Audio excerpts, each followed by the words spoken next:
Well, I believe I'm live. I may look a little Hitler-youthy in my... Hair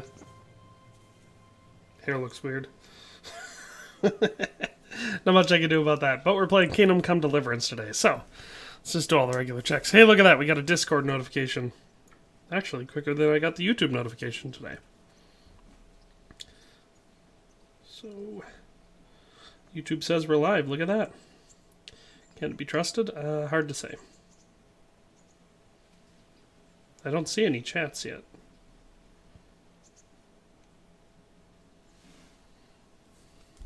Crazy D Entertainment says hi there. Hello, Crazy D Entertainment. And Henry Kobyla says, I'm chatting. Okay, good. So we do have chats. So, as you may be able to tell, depending on your level of deductive reasoning, we are playing Kingdom Come Deliverance today. Hopefully, your deductive reasoning is at least that high. Crazy D Entertainment says, oh, we are chatting. Yes, we are, Crazy D. So, in brief, last time, because I remember it was only a week or two ago, Rooster? You saying I look like a rooster? I could. Like I said, my hair looks weird today. This big old gap between the bangs is a strange looking thing. But whatever we got going on is what's just gonna stay. But last time we streamed The Witcher, and then before that we streamed this. And I remember what we did. We did the main assault on Previslevitz. So big story beat there. Then we did Next to Godliness. Then we did the witch hunting mission over in Ujits. And then the game crashed, and I hadn't saved for a long time, so I had to do all that again. But we're picking up from there, and I figure we can start right away with the main story quest, questions and answers. So, be able to go from there. Stunning Gamer says, hello!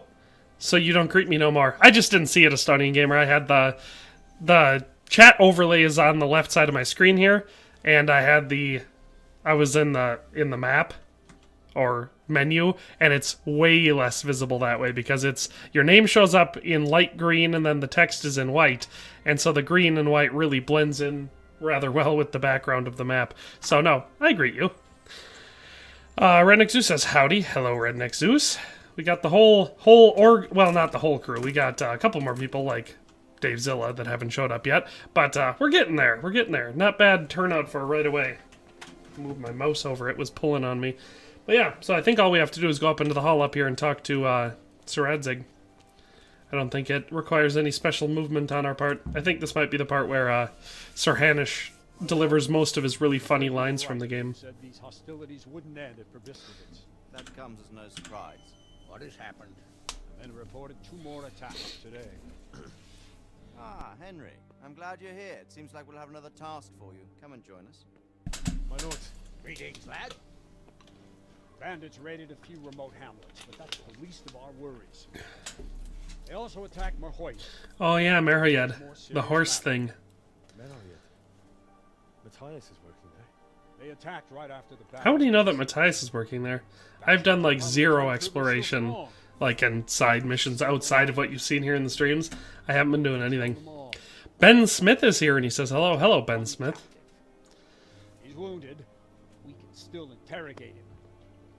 Your Graces, I hope I'm not intruding. Yes, you are. Contrary, Master Tobias. Unlike Bernard, you are the bearer of good tidings. Or so I gather from the coin you carry. Tell me, how many groschen did we find in Previslevitz? My lord, I'm sorry, but my news is no better than Captain Bernard's. These coins are very good. That is to say, well-made facsimiles, as we call them. What?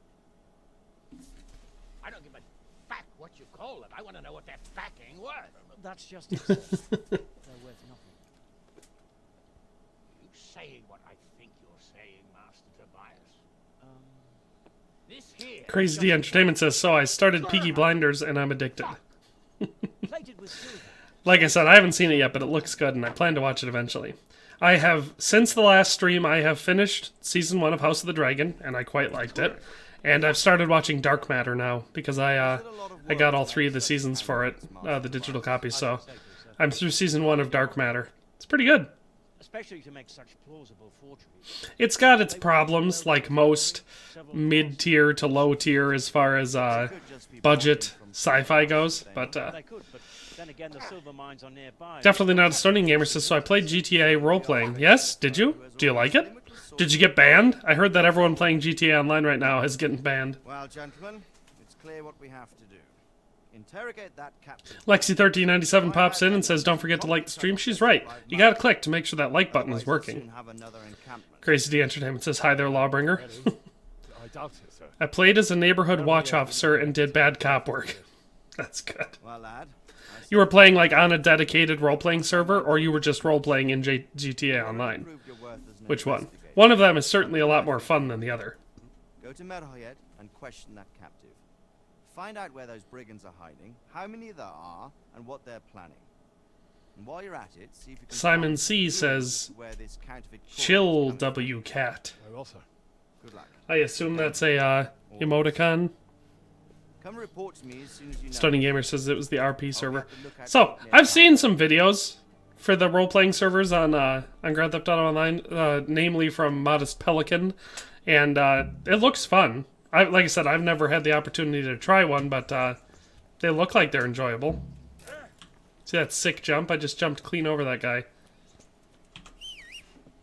Look at that. Alright, Merhoyed is this way. This is the mission where we gotta do the cure for Merhoyed. I remember it well. I want to say it was either in my first playthrough or possibly one of the other playthroughs that I either streamed or recorded. I think it was the last one I recorded. I had a lot of problems with this mission. I can't remember exactly why, but I remember it being a big pain that I didn't quite enjoy. Stony Gamer says it's fun when it's a good server. I don't know how many there are. Like I said, my whole experience with the Grand Theft Auto Online role-playing servers is just what I've seen from Modest Pelican, and it looked fun in there. But of course, his videos are well made and very entertaining, so hard to say whether or not that it's just that he made it look as fun as it looked. Crazy D Entertainment says, last time I played on a roleplay server, it was a 1% bike clan. I had to kill them all and leave the server. Okay. So, definitely a very specific type of roleplay. Lexi1397 says, hello, Crazy D. Look at that, she's already shouting you out. That's the Lawbringer for you. Stunning Gamer says, oh, trust me, there are thousands. Oh. So I guess, I don't know. Like I said, the one Modest Pelican played looked like it was a lot of fun, and it looked like it was super well developed. It had so much different from it that it didn't even look like the same game. Like, it didn't look like Grand Theft Auto Online. That's why for a while there I thought it was a different game, and it had a specific name for it, and I looked it up, and then I found out it was just a specific roleplay server for Grand Theft Auto Online. And I was bummed out, because if it was just a game, I would have just bought it and played it. But I think the server I found you have to, like, apply and do a bunch of stuff to get into it. So, it's probably why it's a good one. Crazy D says hi back to Lexi. The Starting Gamer says, and he plays on a whitelisted server, so no annoying 5-year-old trolls. That's what I figured, is that it looked like it was pretty hard to get into that server. Yeah, so. No, it looked fun though. I don't remember what it was called. I'd have to like specifically look up the video that I watched. And he's done like 3 or 4 videos for it though in the same server. Like I said, it looked really fun. Or as fun as Grand Theft Auto Online can be. Like I've said a million times on all of my streams and videos and all that sort of stuff, the modern cityscape is my second to least favorite setting for an open world game. Look, a guy by a dead body. Lexi1397 wants to see how everyone's doing today. I can't speak for everyone else. I'm alright, I'm feeling alright, but I did not want to stream today. We'll be fine, because it's not like I am streaming something I don't like, or I feel ill and that's why I didn't want to stream. I just wanted to do something else. It's one of those things. Eventually, in the end, I was like, no, I'm going to stream. I do like streaming, and it's a good time, good interaction, all that sort of stuff.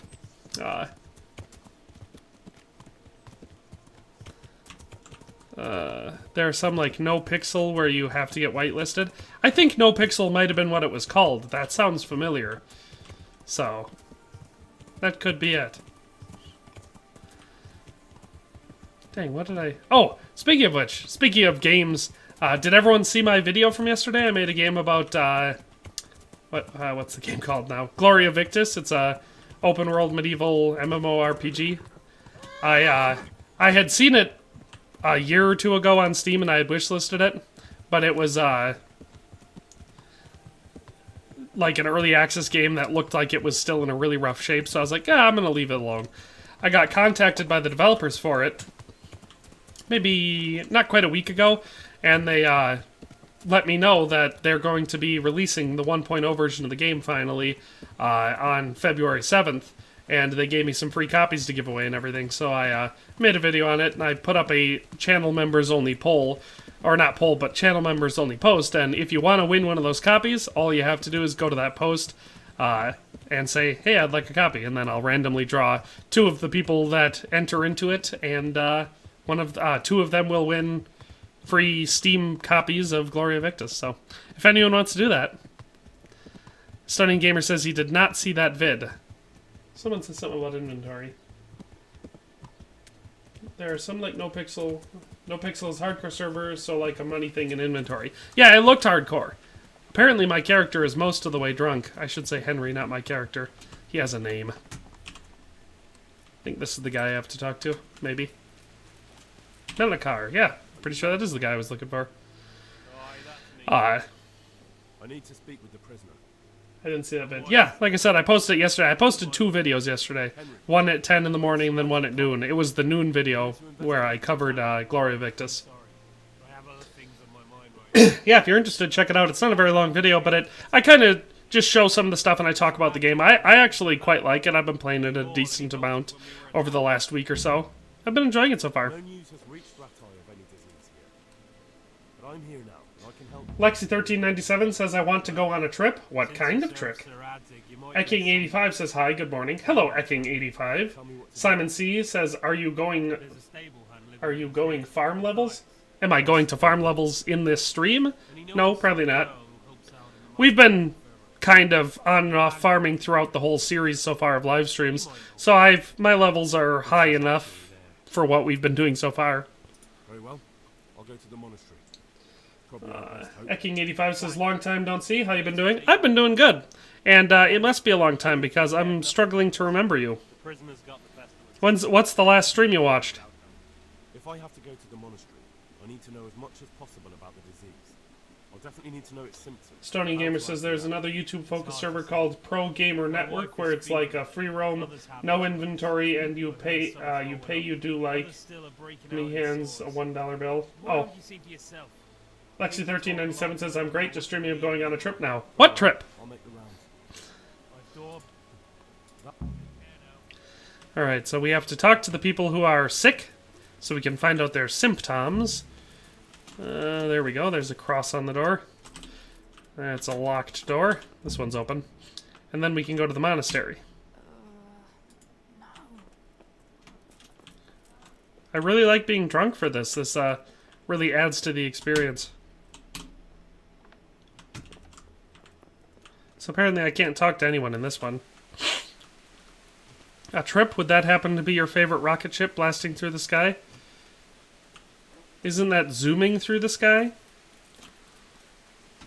Because I think I know what you're referencing, Redneck Zeus. Either that or you might be referencing a Beatles song, but I'm not a huge Beatles fan, so... Crazy the Entertainment says, the trip, of course. Going on a trip is our favorite rocket shit. I'm here because of it. So everybody's referencing Little Einstein's Estonian Gamer just either had a typo or felt like cussing. Oh, I see. Well, I have a dreadful fever. My wife, too. I recall almost nothing of yesterday. I was raving for most of it. Is there anything else? Apart from the fever? They have a fever. Well, forgive me for saying so. The shit just pours out of me. I can't keep anything in. I'm completely worn out. My wife's the same. Fever, diarrhea. Wait a minute, will you? The tell? I need to write my will. I might manage. Excellent. Yes. I, Vincent, I bequeath all in no of. Yes. This will. Well, I know. All right. Where can I find? Well, where do you think? All right. Yes. Go now. Is it IDK? It's been forever since I watched that show. Little Einsteins? I mean, I haven't watched the show in my own right, because I'm pretty sure that came out when I was a bit old for something like that. But we have a DVD of it that my kids have watched a million times. They're going on a trip in their favorite rocket ship, zooming through the sky. Little Einsteins. Both of you have never seen it? I assume you just know it from internet memes then? Have you come for my wife? You're out of luck. I'm old straw, don't you know? Straw! You've taken He's my old straw. but you shan't take my wife. You bastard. Calm down, You're telling me to calm. because if you don't calm down, I'll... Ah, now. Hey, cool, a fist fight. And I get to do it drunk.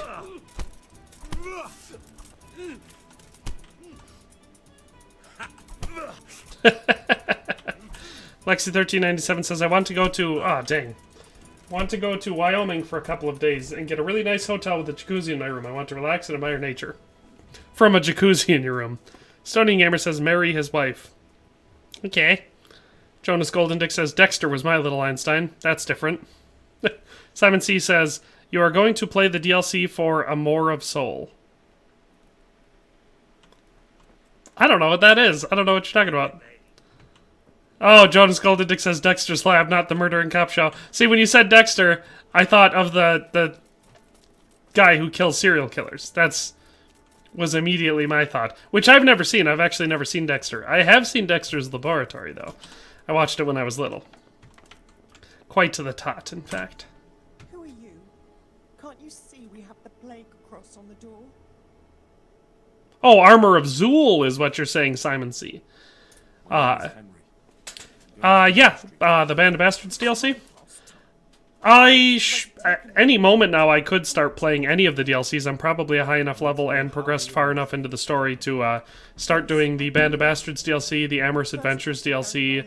I could probably go start the From the Ashes DLC. I think Woman's Lot has been unlocked for a while. So I could start doing any of the DLCs. I've just been kind of sticking to the main story. I understand. Thank you.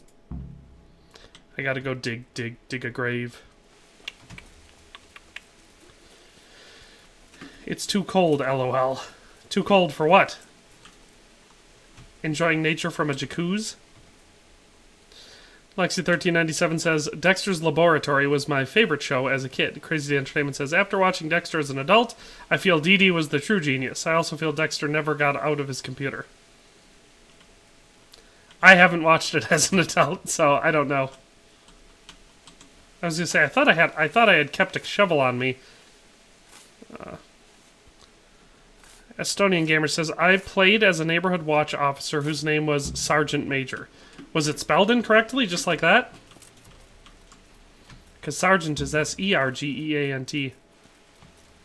Or at least that's how you spell Sergeant, as in a rank for military and police. It's done. Thank you. Come on, villager, let's go. Gotta drop you in the hole.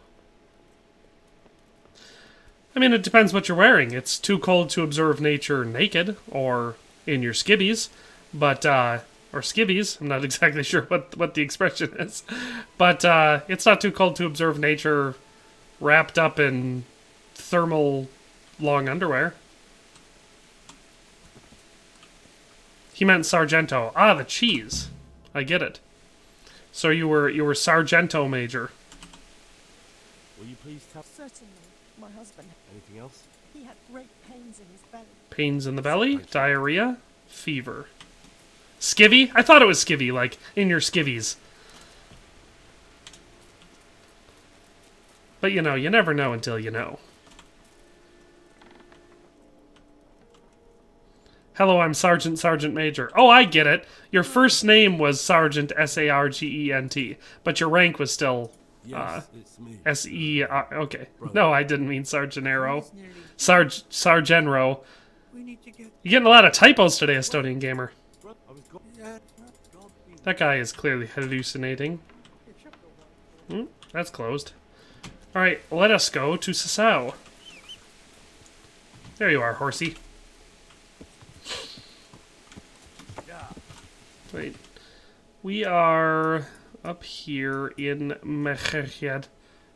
Interrogate the captive in Merhojed, which we can't do yet. Well, I guess I should go back and... Just in case, because I don't want to ride all the way there and then have to come back here because I didn't do that. Alright. Oh. That was the building he was being held in. I spotted it as I rode past. I'll do it from not on horseback. Eh.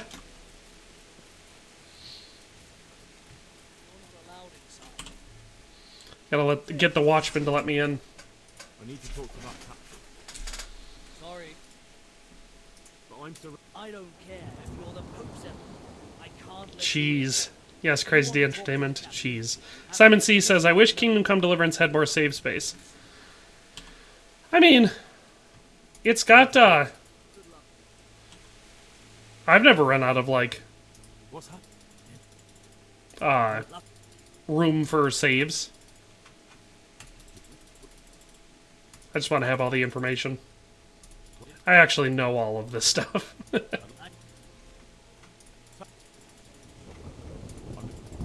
Oh yeah, I didn't talk to Matthias yet. Definitely not a Stunning Gamer says, but then the stupid boring rooster reported me to the admins, and I got in trouble for police impersonation. Well, you shouldn't have been impersonating the police then, huh? On a roleplay server. You should have, I guess, become a cop. If that's something you can do on that roleplay server, I don't know. Hey, Matthias, how you doing? How? Is it? Do. The raid. I hear you captured one.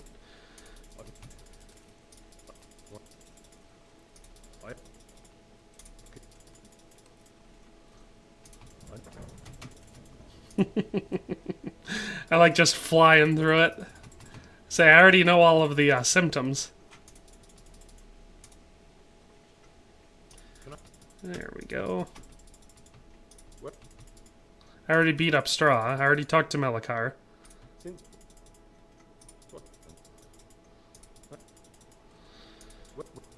There we go. Now I can go to Sasau because I feel like I did all the steps. Or, you know, where I say I'm a cop, but I'm not a cop. No, I know what police impersonation is. I'm saying if you wanted to roleplay on that server, unless you were roleplaying as a police impersonator, because I assume they have a process of actually getting some sort of a job. Like I said, that would just be my assumption. Unless you were, like, trying to... What do you call it? Where, like, you do a mob thing where you're making someone pay you money under threat of extortion. What do they call that in the mob world? I can't remember. Simon C says, how did you meet Kingdom Come Deliverance?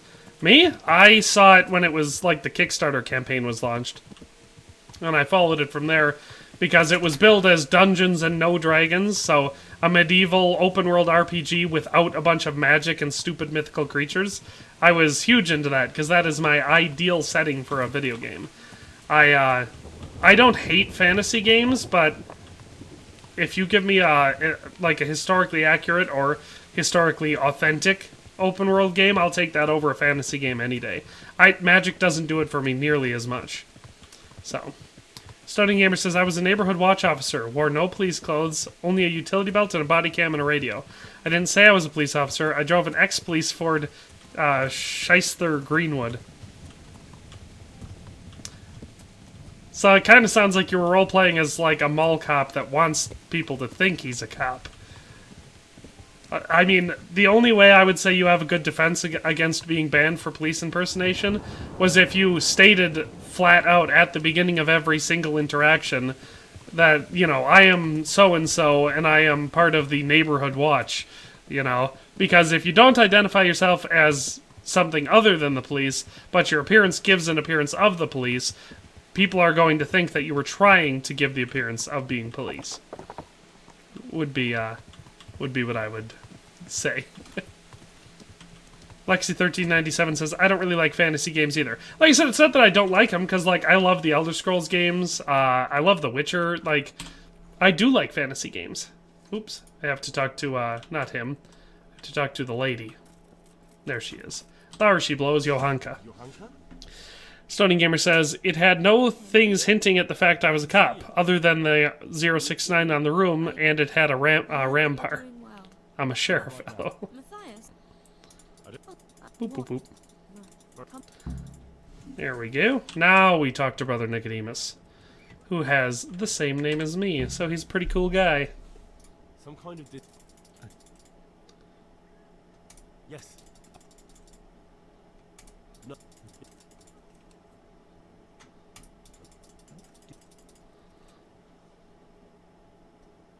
Yes. Or Excellent. yes, I can.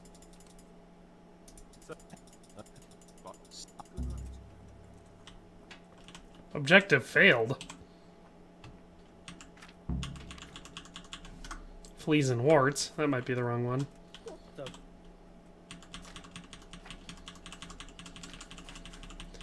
I said, hello, I'm Sergeant Major with the San Andreas Neighborhood Watch Force. I assumed you were talking about your car. I think I have. Yes? It's poison. I could help. Yes. And I'll get started. I. Merhoye. Oh, Thank you. There's... out. We should... Ah! He ran away before I could buy stuff from him. So...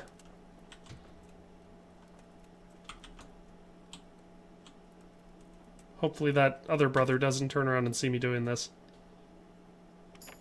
Yay! Goody goody gumdrops. Of course, now we're over encumbered now. Antidote, Bowman's Brew, Bane Potion. Karina Smirnov says hello. Hello, Karina Smirnov.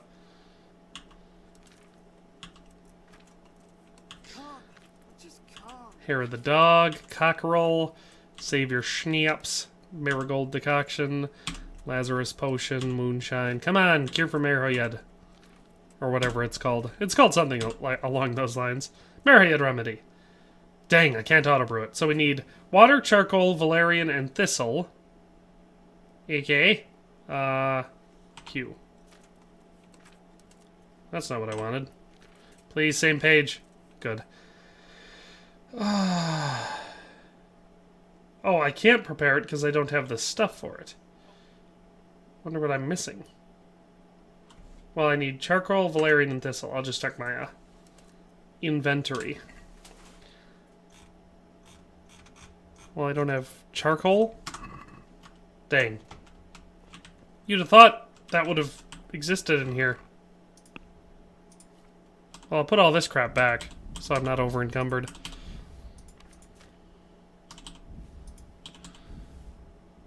Crap, I already forgot what it said I needed. I'm just going to run over to the nearest blacksmith and get some charcoal. Nico, have you got some background white noise going on? You're probably just hearing my PC. That's the only thing I have going on in here. Lexi says hello, fellow law enforcer. Ah, that's Vitus. I bet you I can't buy things. Oh, I can. Look at that. Charcoal.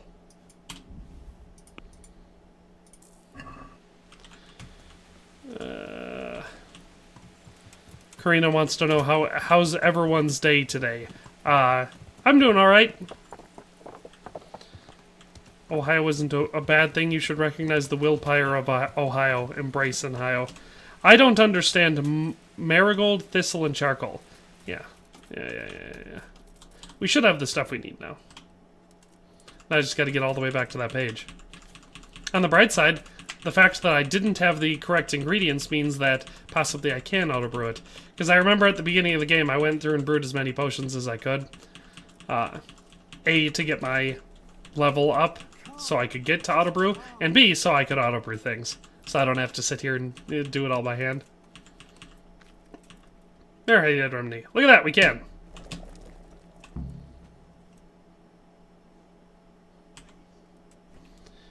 Apparently, I only had so much. So, let's get going. Dr. Zowden popped in, says, caught midstream. Hell yeah, actually you're earlier than midstream because we're only about a half an hour in. And typically I go 2 to 3 hours on these things. So you actually caught it pretty early. Thank you for the super chat, of course. Always appreciate it. Makes it easier to have more money. That's my whole thing. Speaking of which, Dr. Zowden, you're a channel member, so you might be interested in this. I have a giveaway going on for channel members for a game called Gloria Victus. It's a medieval MMORPG.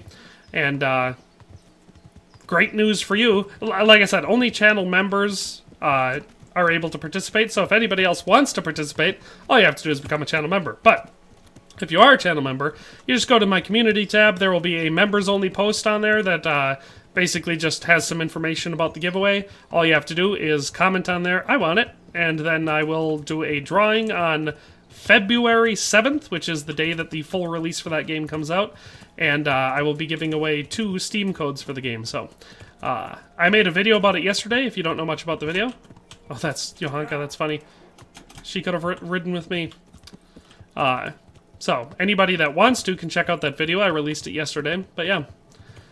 That's my spiel. I just want to make sure everyone knows about it before that time, because I don't often have the opportunity to do games giveaways, and I want to make sure everybody that would be interested in it has the opportunity to, you know, get in on it. Karina Smirnov says, pretty crappy. Yeah, your day's not going good. Simon C. says, at the beginning I stole the sword from Radzig Executioner, and I can no longer do a Johanka mission. That sucks. Sometimes you can, screw up missions in this game or quests in this game by certain things that you do. That's why I try not to get too wild and crazy with my experimentation and law breaking until I'm far enough into the game that I know I'm not going to totally screw up a bunch of missions later on. Dr. Zowden says, I'd love to, but I don't have a PC. My shitty laptop couldn't handle Tetris. Oh. Well, at least I told you. That sucks, though. Hopefully at some point you're able to get yourself a nice PC. Or build yourself one, which should be the recommendation I do. I know building a PC can sound daunting to people who haven't done it before, and I don't know if you've done it or if you haven't, but it's really not that difficult. I've built, I don't know, 6 or 8. And, actually I don't know exactly how many, but several now. And they're all pretty straightforward. You just use PC Part Picker, get yourself a compatible list. It tells you if they're compatible or not. Doesn't hurt to Google and double check it, but you know, it's a pretty straightforward process. It's kind of like Lego, but for adults. Crazy D said, did you go checked it out? Oh, you're talking to Karina Smirnov about her medical condition. I think she said last time that she did go to the doctor. You're not allowed inside. You want to go in? I need to... Don't. I'll be with you.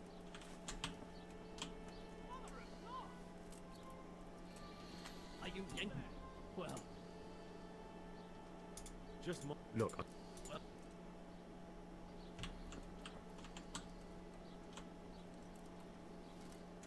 Hey. This guy gonna keep bothering me?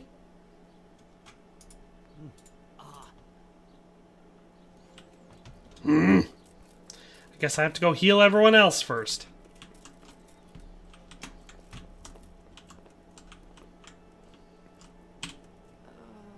Oh wait, no, I gotta go.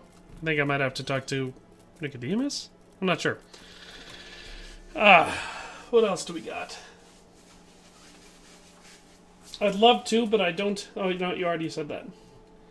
Dr. Zowden says, hell yeah. Hell yeah, indeed. Karina Smirnov says, they didn't know what it was. They said there was nothing wrong. It's possible that it's a dietary thing. Could be that your back is just out of place. There's all sorts of things that can cause serious, like, symptoms that won't show up at a doctor. Simon C. says, you like Elder Scrolls? Yes, I do. I quite enjoy Elder Scrolls. Hypermapping says, I could feel Ohio coming inside of me. That's nice. Stonian Gamer says, kill him, kill him. Oof, are you going to be alright? Slaughter him! Jonas Golden Dick says, I can't find where your membership is. Am I just too high? Right below my video. Let me check. I was going to say, there should be a join button. Yeah, it should be like, if you are watching the stream, you should be able to just go down below. You'll see, like, my channel name. And either next to that or right below that, there should be a button that says join. And then you can just select the tier. I don't know if I'm able to just start curing people. Yeah, that's what I thought. I have to wait for Brother Nicodemus. And that's him running into town right now. Karina Smirnov says, they told me that, but I'm really annoyed with doctors these days. Oh yeah, for sure. It's really annoying when you go to the doctor and they're not able to help you at all, or they...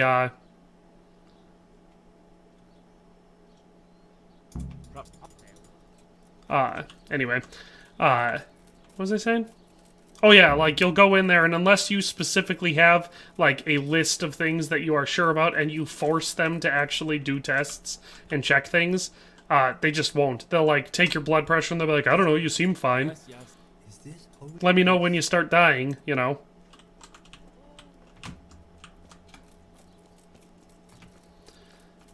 Redneck Zeus says, meat fixes everything. You should almost always eat more meat. There are some people who have allergies to meat, especially certain types of meat, but it's good to eat nice lean protein.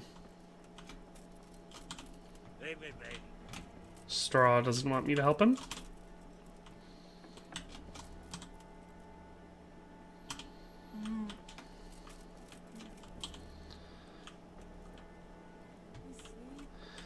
Stonian Gamer says, Nika, what would you do if I became a Grandmaster? That would be cool. I don't know. What is it? What does it say on my tier? For the Grandmaster tier, what does it say that you get for that?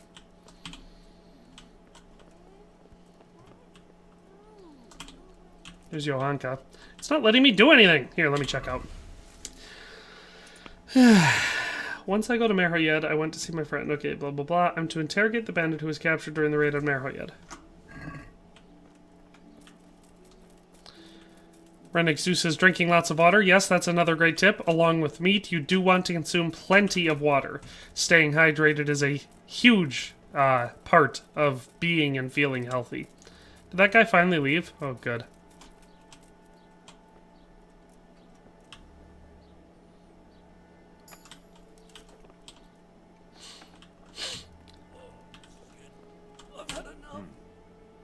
Now let's wait and see what happens. Oh, so the inspect button is the give him the potion button. We found...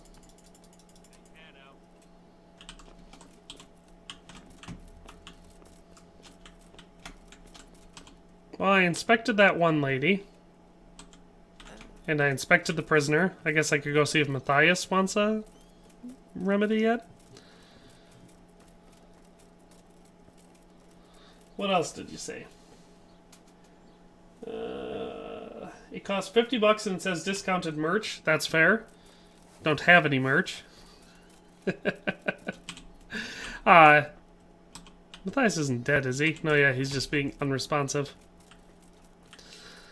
Chris Mark says, hey guys, new here. What's going on in this playthrough? Well, we're doing... it's a hardcore playthrough, so we're playing with negative perks on hardcore mode. No, not much to say. We're kind of... Well, we're at the Merhoyed investigation right now. Trying to heal people. You're back?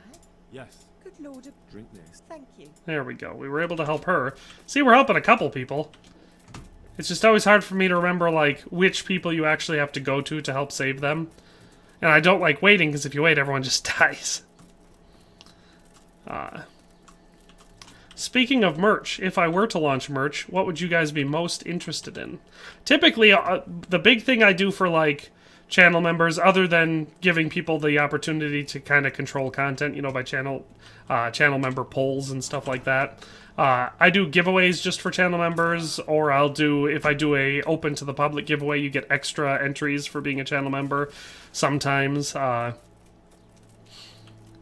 got special perks in the Discord server for members, so higher access to certain things, voice chat, that type of stuff I believe we have. Would you teach me? So, yeah. If anybody has any merch suggestions, that would be something that are actually something you'd be interested in purchasing from the channel, then maybe I would consider launching merch. But typically I haven't done it because, you know, everybody has merch, and what is it usually, like shirts with YouTube logos on them? I don't really know if anybody wants that, so that's why I've never done it. If I did it, it would probably be like a hat or something. Or maybe some really cool Lederhosen. There's got to be someone I haven't... It's Daring to Gamein' time. I liked it when Dare to Game popped in and said it's Dare to Game time, and then he dared to game all over everyone. Did I talk to this guy yet? Ooh, I don't think I did. Of course. I don't doubt. Did you deliver? It lies. What a... Don't worry. Drink this, right? A remedy. I didn't do the thing, but I told him I did the thing. Oh, okay, good. Wait until the situation clears up. So, I think that means that I talked to everyone I needed to. Only in the Middle Ages, only in stretches. Dr. Zodin says cigarettes and whiskey cure for everything if that feels neck tourniquet. I always tell people take some aspirin and change your socks. Only in cure. Lexi1397 says LOL Dr. Zodin. Only in Dr. Zodin. Dr. Zodin says a Nico plushie. I could do a plushie of me. That would be weird. I think the problem is I'm not narcissistic enough to be a really good YouTuber. That's the problem.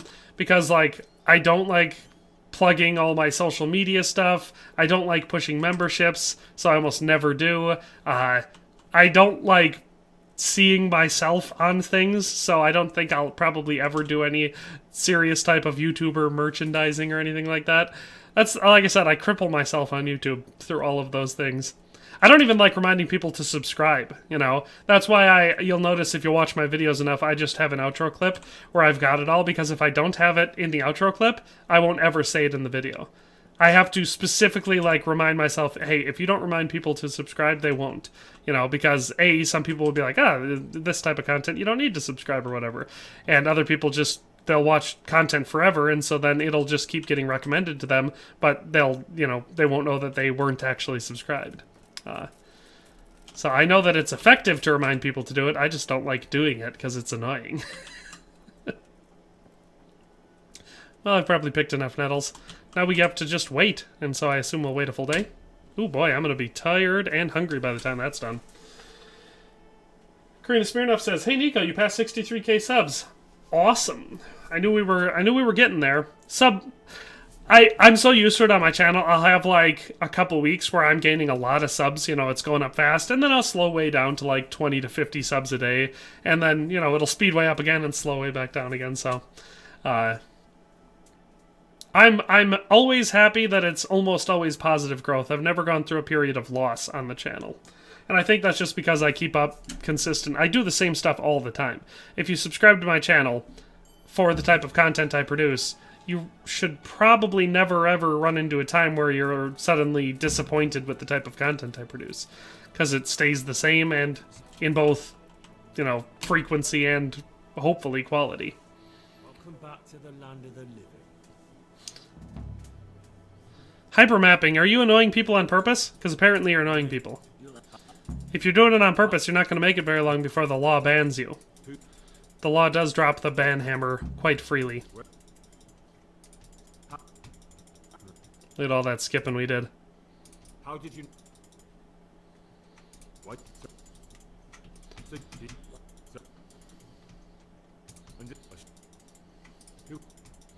Henry's gonna know everything, even if I don't. What? That's all I need. That's for... Alrighty. I think old straws come for the brigand. Chris Mark says, on my recent playthrough, once I finished the main part of this quest, I was supposed to talk to the village leader guy, but he wouldn't talk to me. Shut the fuck up, you weasel! I keep it fucking shut! You don't even get a say! This guy. He won't escape justice. After all, he's... Don't stand in my way, Melikar! Let Henry decide. He's the one who saved his life.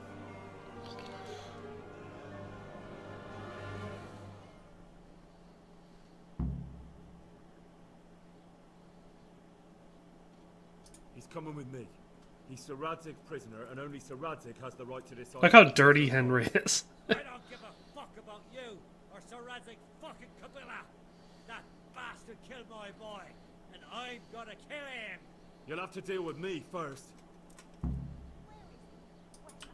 Didn't I already beat you up once, Straw? Shouldn't Straw have seen this coming? Like, I already beat him up once.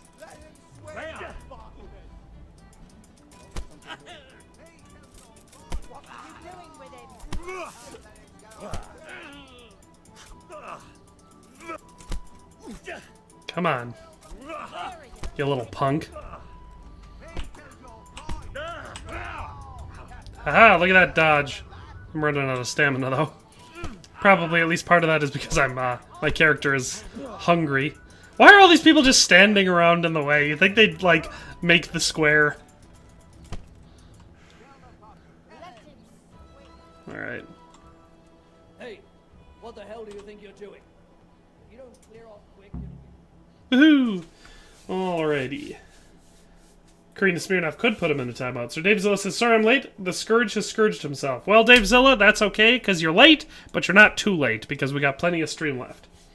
Definitely not a Stony Gamer says, today after they shut the SANW force, I opened a bar, and then some drunk high cop gave me $90 million, so close the bar for just him and his buddy, and everyone he invites. Sorry you missed my chat. Oh, I thought I saw that one come twice, but there were so many messages coming at once that I missed it. So you switched over to a bartender, that's fine. Karina Smirnoff put him in a timeout for 300 seconds. Jonas Goldendick says, so I did have an update, but I still don't see the join button. Damn technology, I swear I don't have the join button anymore. I just thought they moved it. Am I the only one? Crazy. Maybe you already joined. Killing yourself? No, I like to bring them back to Sir Radzig for justice, so that way they can rot in jail for a while and then get hanged. It's a much more severe consequence than just getting stabbed or shot by me. This is medieval times, buddy. Justice still happens. People don't just go to jail for a while and then get out on parole. They actually usually end up swinging. Alright, let's eat some food. Ooh, we have cooked chicken. We'll eat that first. Ooh, look at all that nourishment. With some fruit to top it off. Oh, dang, we went over. That's okay. Back to diagnosing Karina. You might have to do it on the channel page. That's fair. If you can't find the join button on the stream thing here, then it should show up if you click on my channel. If you want to join that bad. Chris Mark said, whoop his ass! I think I did. Sir Rabbit the Red says, have no fear, I am here. Okay, Sir Rabbit, I no longer have any fear about anything. I'm about to walk out my second story window because you told me to have no fear.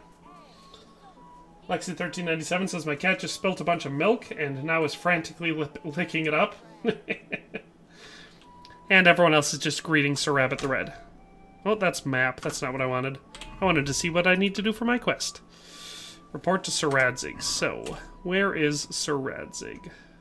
What?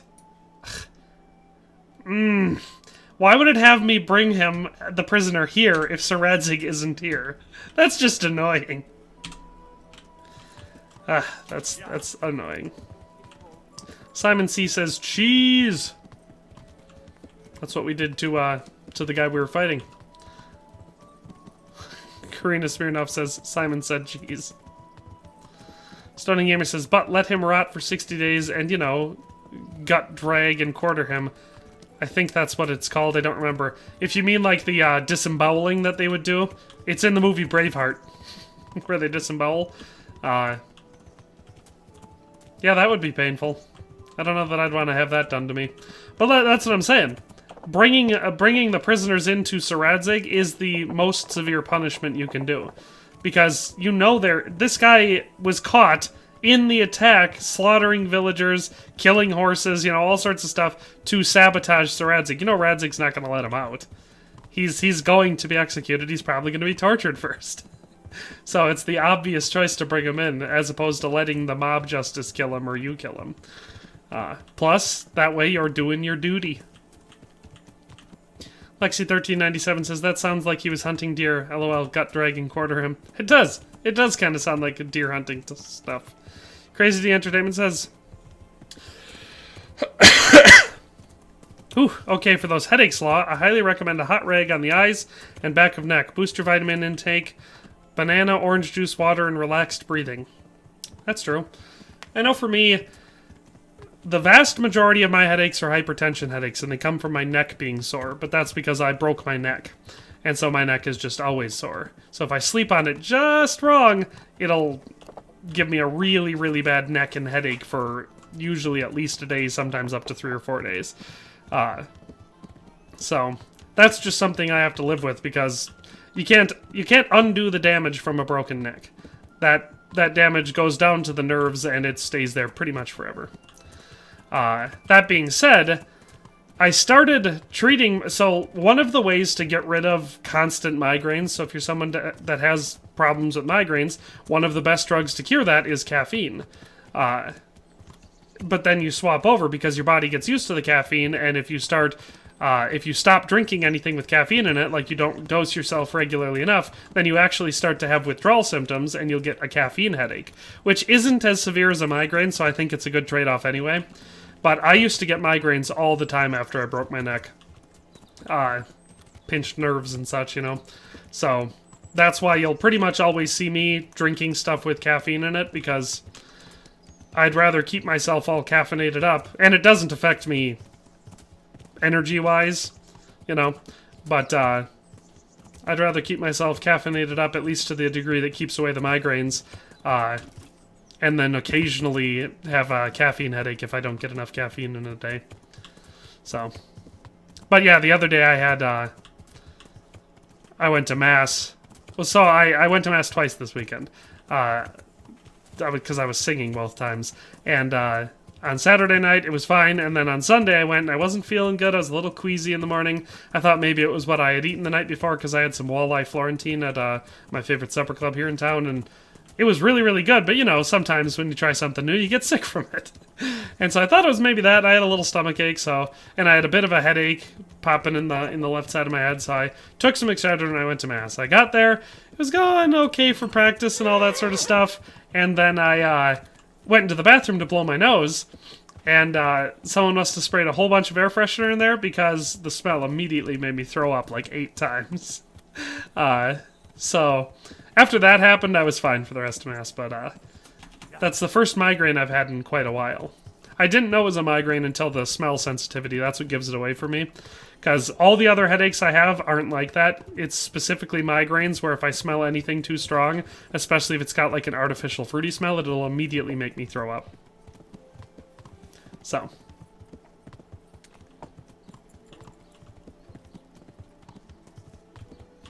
Anyway. Hypermapping is apparently out of his timeout. Renix says kidney stone. Could be a kidney stone. You always got to keep an eye out for those. Those will give you all sorts of symptoms, including headaches, painful urination, back pain. All sorts of stuff can come from kidney stones. Again, though, kidney stones are most often linked. Now, it could be lots of stuff, but most often you get kidney stones for either alcoholism or dehydration. Or, you know, a combination of the two, because being an alcoholic will also lead you to be dehydrated a good portion of the time. So, if you're consuming a ton of alcohol or not very much water, I would recommend switching that, because you either might have a kidney stone already, and then the better hydrated you are, the easier it is to pass said kidney stone, or you might be in danger of developing one, so it's just a good change anyway. I thought Sir Radzig was here. Where the heck is he? He is here. I'm just not seeing him. Dr. Zodin says, how did you break your neck? I had a hay bale dropped on my head in a barn. It was about a 75-pound... it would have been bedding, so some sort of hay bale. I'm not sure. But real densely packed, and it fell straight down, right on top of my head. It fractured my C3 and C4 vertebrae, and I had microfractures in my C5, I think, or maybe C2. They were all right next to each other, the vertebrae that got damaged, but I wasn't paralyzed. So, bully for me, because I quite like not being paralyzed.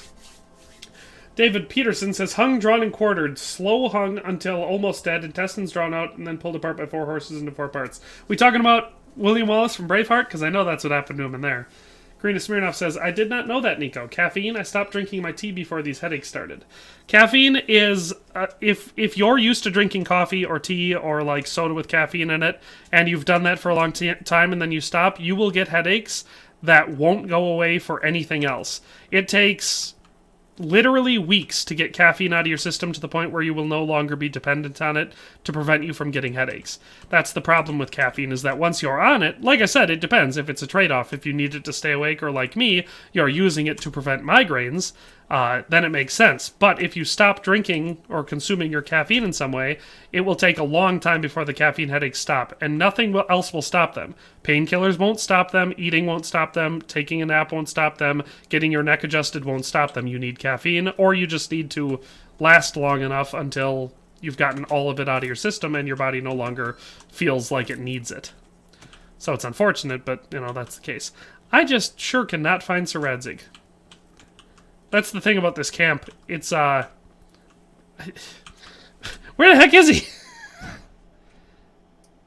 I'm at the right... Oh, I'm not at the right spot!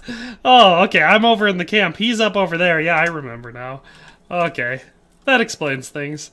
It's not going to be super fun finding him at that one obscure spot that he doesn't spend any time at the rest of the game. But I think it's up that road over there, overlooking Talmberg.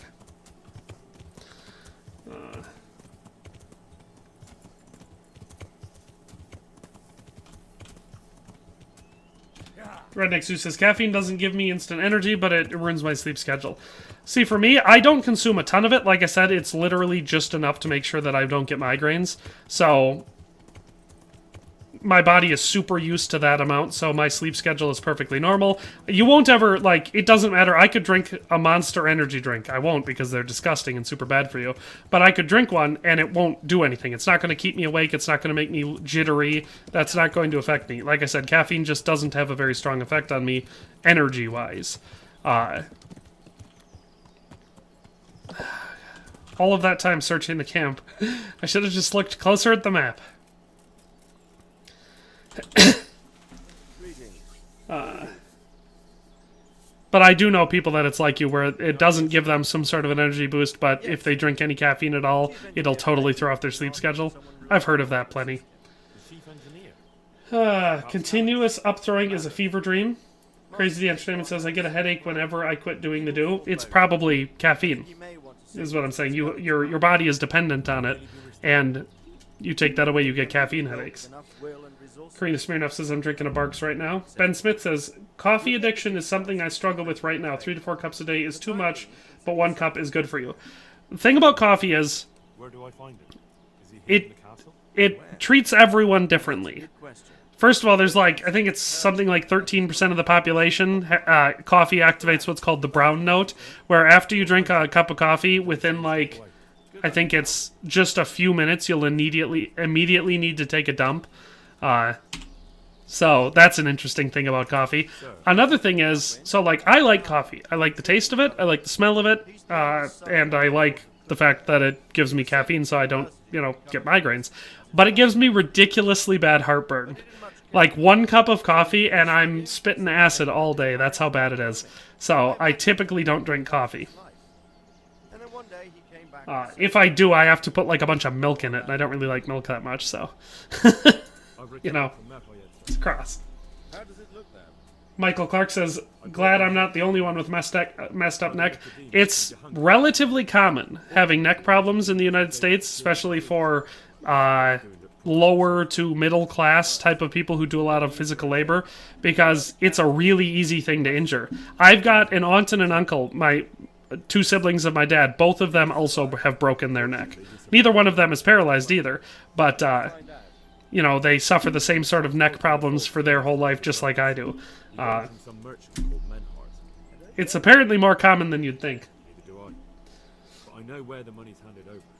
Would be sad to see you in a wheelchair? Yes, I would be pretty bummed out if I was stuck in a wheelchair all the time. Excellent, Henry.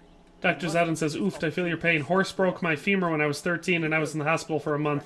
Yeah, when I broke my neck, I was in the hospital for several months, and then for quite a long time after that, I was in a halo. That's the thing where they put the bolts into your forehead and the ones into your side, and it like is a harness on your chest to keep your neck perfectly straight. I was in that for a good long time after that. I feel like it was like a year-long process, and then by the time I got out, most of my muscles were all atrophied, and it was terrible. I was still pretty young, though, so I was able to recover. That doesn't always work. Son. Yes, Estonian gamer, I know what you know. Dr. Zedden says, Nico is in a wheelchair, lol. He ain't got no legs. That's true. You guys have never seen my legs. You don't know that they exist. And the chair I'm in definitely has wheels. Lexi13 says, 1397 says, Nico broke his neck. Oof. I get sleepy when I drink coffee. Sometimes I ask myself. Sir Rabbit the Red says, hey everyone, thanks for the hello. Hey, who all is up for running at the enemy with no regard for safety? I am. That's what I always do, Sir Rabbit the Red. I do it in two instances. In real life, I do it because I'm a very large person, and if I start running at you, even if you kill me, I might topple over and then kill you. So it's a danger. And in video games, it's video games, so I do whatever. Same thing for like paintball or airsoft. You get the people who are like hiding behind cover and real carefully taking shots. That's not me. I bolt straight in. Worst case scenario, I get stung by a bunch of paintballs or airsoft BBs or whatever, and it hurts, and I quote-unquote die. I'm not going to actually die, and I want the game to be fun. Bullet says, caffeine didn't affect me, but I wouldn't know now since I haven't had any in a decade. That's the thing about it. If you're not using it, because like I said, I use it as a medication, and a lot of people do. There are quite a few prescription medications that contain caffeine for certain things. We've been using, humanity has been using caffeine for thousands of years now to treat a lot of medical conditions. So if you've got a reason for it, it's a relatively good one because it doesn't have any major long-term side effects. At least not any that are life-threatening or worse than what they're typically treating. So it's very good for that. But if you don't need it for anything, it's better to get off it and stay off it, because it is still a drug, And like I said, you will still suffer withdrawal if you're ever not able to get it. So I always recommend people don't get into a position where they're going to be suffering withdrawal symptoms if they don't need to, So if you've been off it for a decade, I'd say stay off it. Knock out the guard to get valuable things. I've got lots of valuable things in this playthrough. Plus a ton of money. Renix Zoo says I drink one cup of coffee in the morning, then I can't get to sleep until 2 a.m. I should probably switch to chicory. Probably. I was going to say, if it's that severe, you should, yeah, probably avoid it then. I mean, lots of people are hypersensitive to things. It makes sense that you'd be hypersensitive to caffeine, because I'm sure that exists. Stunning Gamer says, Nico, important cutscene. I know it's an important cutscene. I was watching it, kinda. Crazy D says, I drink 1 cup, and if it gets me to sleep, I drink 2, and I'm up. The first sip, I'm playing music. I getcha. Michael Clark says, yep, retired army and was a roofer, and now I'm forcefully retired. That's the thing. Neck injuries are serious stuff. And I know personally for mine, and now mine was a serious neck injury, but, it doesn't need to be as serious as mine was to totally screw up your life. So, like, I have a ton of nerve damage all over my body from it. Obviously, I've got neck pain pretty much all the time, and like I said, that causes health problems in and of itself.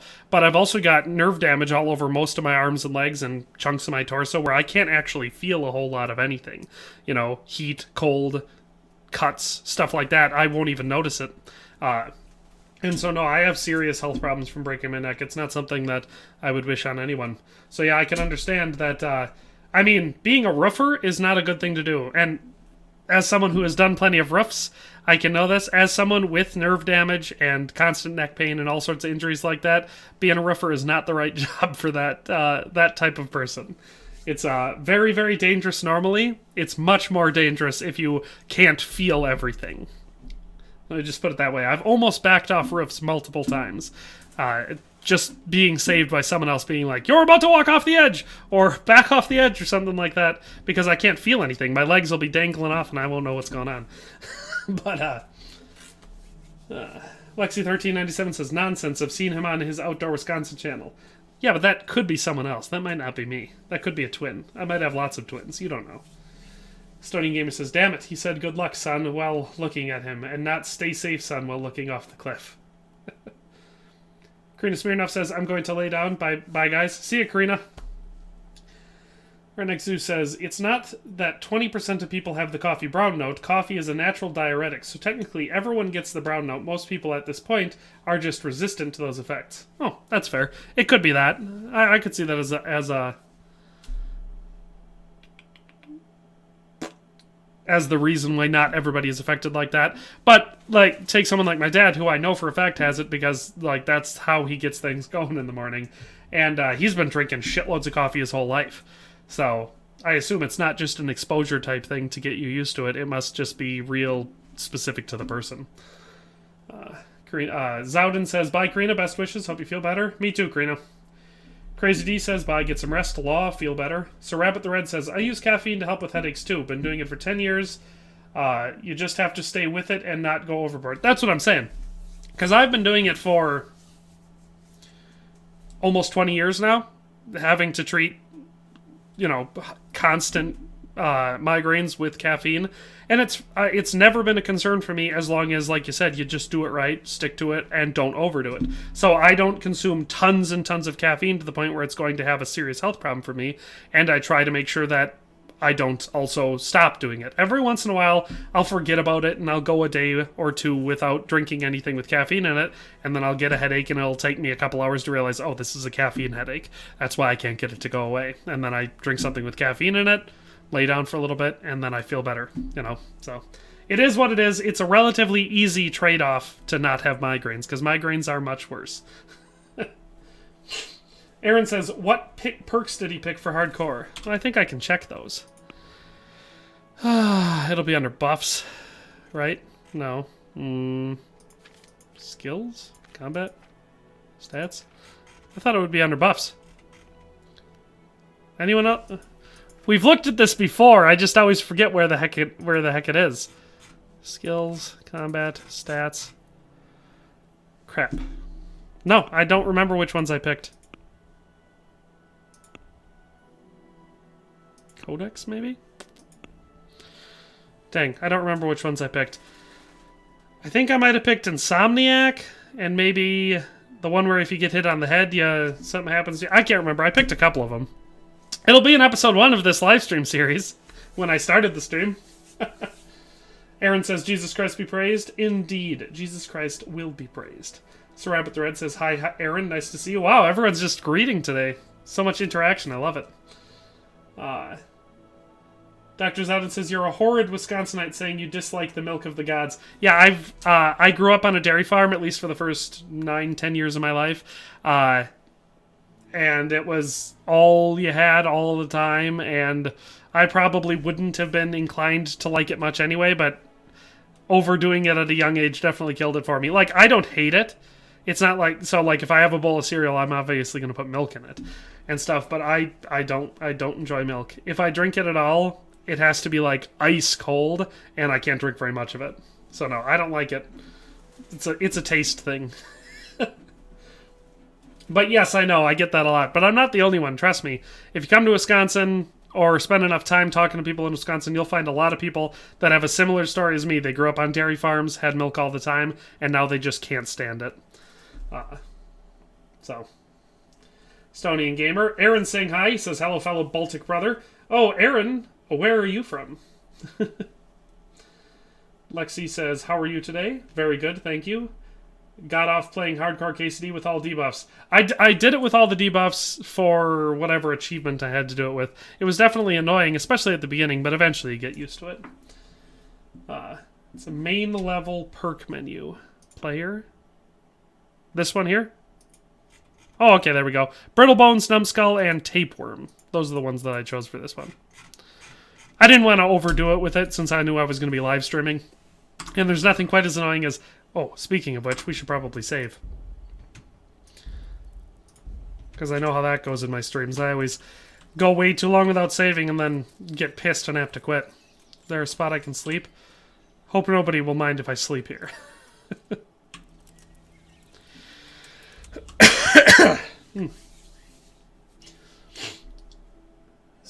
Yeah, of course, they're going to throw a fit because I was sleeping here. Didn't you just hear the nobleman talking to me as if maybe I'm some sort of a beloved relative of him? Why aren't they going to let me sleep? That's annoying. I should just kill him. How dare I? How dare I? Yeah, that's a good point. How dare I? The audacity of some people is totally unacceptable. I agree. You stop right where you are. Yeah, I'll get right on that.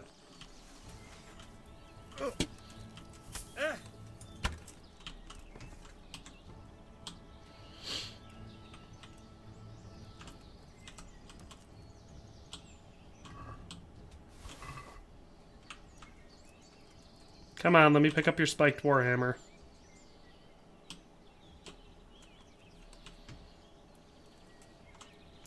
Hope that guy's happy. Now we got his sleeping friend murdered.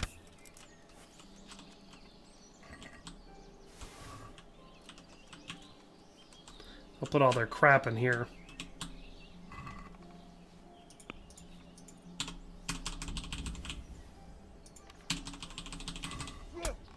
Really?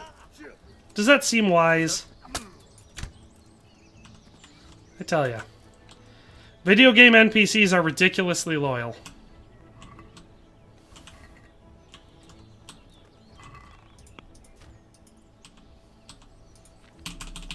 Certainly to a fault. Alright, that should be enough. Yeah. Alrighty. Is everyone happy? That didn't need to go down that way.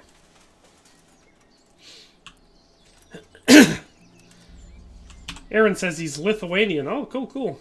Estonian Gamer says, I hate a milky coffee. Ghost Soldier 2112 says, this is an amazing game. I found your channel through the Warhorse Armor locations. Excellent. I'm glad you enjoy the game. I also love this game. And I'm glad you found the channel. And welcome to the stream. Michael Clark says, overexposed to manufacturing milk or any animal products can ruin your favorite meals. Redexu says, I like milk. Lexi1397 says, I remember when Warhorse Studios would share Nico's videos. Remember those days? Back when they'd post them up? I think I've got more videos in their scriptoria than any other creator. Because I want to say they did around a dozen of mine. And I think that's more than anyone else. Which, to be fair, I've probably also produced more videos for the game than anyone else. But, you know, boiling things down to just a pure statistical thing definitely takes the special feeling that I get inside from it. All that glisters. Alright. Pestilence. Alright, that one, last will. I didn't do that one yet, but we'll do all that glisters. So, the captured bandit from Merhoyed told me the place where the fakes were passed by the counterfeiters in north of Ravna. Oh, okay, so this is the one where I go to, yeah, right there. So, it should be this direction. Michael Clark said, my wife is from Wisconsin. I love how it's really, really difficult to try reading chats and playing this game at the same time because my horse does stupid stuff like that. And I can't fast travel. My wife is from Wisconsin, and she can't stand beef, and I'm the same with venison. Ooh. See, I still enjoy beef and venison. Now, mind you, again, being from Wisconsin where we've got tons of cattle, so beef is generally affordable, I've definitely had a lot of it in my life. And so I've gotten to the point where, obviously, I still like beef, but I don't crave it like a lot of people I know. We'll go out to a restaurant or whatever, and typically, I love that. That's my favorite accident in the entire game. Look at this accident, guys. What do you think accidentally happened here? Do you think this was an accident?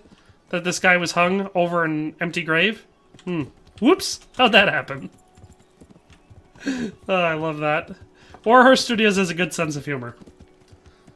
No, I still quite like beef and venison. But yeah, we'll go out to a restaurant, and I'll typically get fish or seafood just because I like fish and seafood, and I almost never get to eat them at home, so if I'm going out to a restaurant, makes sense that that's what I'm going to get.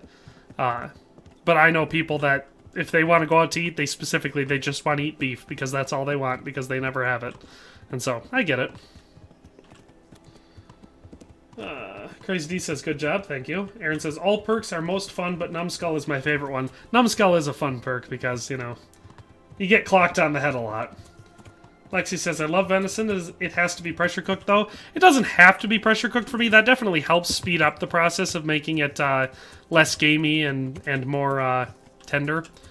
But you don't have to do it. You can cook it in a Dutch oven with plenty of onions and water. Not like boiling it, but enough to make a good gravy in there while it's cooking. And then just serve it with potatoes. It takes a while. You're basically slow cooking it in a cast iron Dutch oven, but it works really well. That's how I typically do it. Of course, I don't pressure cook anything, so I've had it pressure cooked and I like it that way, but it's not my default way of cooking it. God, what bloody mess. The noble wants rest. That's fair. Crazy D says, so good. Definitely not a stoning gamer. Says, Aaron. I know a guy named Aaron, as you might guess. Aaron says, I never use maces for some reason. I should use them more. Maces and axes are my favorite mode in this game. When I first played it, I was probably... I mean, not probably. I definitely leaned more towards arming swords and two-handed swords. But Looks like that wagon was loaded with charcoal. Someone was weak. Once I started experimenting with maces and axes, I realized they were way better. Maybe there'll be some tracks. Blood. Ghost Soldier says, and I'm curious because I'm thought about doing a hardcore run for KCD. How fun and challenging can it be? It's more challenging than playing it regularly, but you still get used to it in the same way. The game plays the same no matter what you do with it. You'll have more challenges, there will be more debuffs and more negative side effects and all sorts of stuff like that, but it never gets to the point where it's like impossible to play. As long as you're learning stuff, you know, being careful and leveling up, it still plays very similarly. My throat is getting super dry today.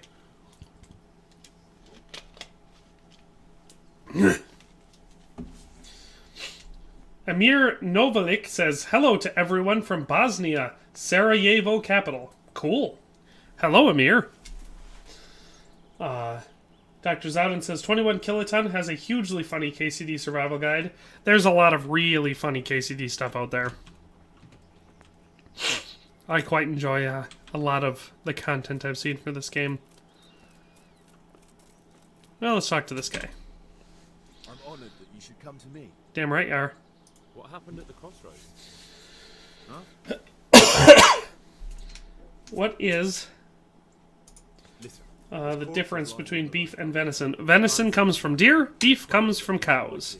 Now you seem to be honest and friendly folk. Not Crazy D says, it's fun, I just started mine. Learn the world first so you can navigate naturally. That is the hardest thing about playing hardcore, is the fact that you don't get your marker on the map. It doesn't show where you are or what direction you're facing, and your compass doesn't have directions on it. So if you don't know the map well enough, it is difficult to navigate.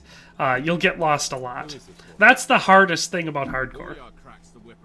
That and the fact that there's no auto-saving, so you have to manually save, otherwise you might lose hours and hours of gameplay.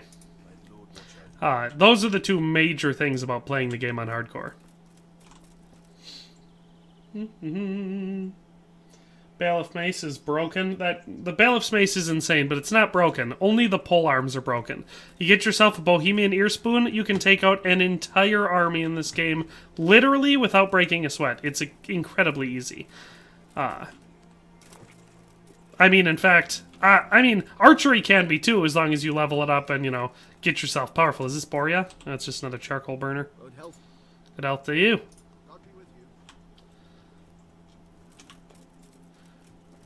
There should be, like, a shack somewhere over here. Did I just not see it when I was standing down there? Okay, it's over here. This camp has a lot more trees in it and stuff than I remembered. I thought it was more open than this. I'm probably just thinking of a different charcoal burners camp. There are quite a few of them in this game. Oh, there's a tourney happening. What do you know? That must be Boria. Red hat. Yeah, look at that. What can I... You can help me out? Do you know about the wagon that's been ambushed across? Lexi says, I hate when the venison has a gamey taste. The way to get rid of that, because a lot of venison is going to be gamey no matter what. And so the best way to get rid of that gamey taste is to take your venison, put it in like a big Ziploc bag with either just, you know, rubbing it down with salt and setting it in there, or literally submerging it in salt water overnight. You do that, and then you take it out in the morning, shake the salt water off, and cook it like that. Then you've pre-salted it, so that salt has worked its way in, and that helps it not be bland. And B, that really breaks down a lot of the outer fibrous material that keeps it tasting gamey.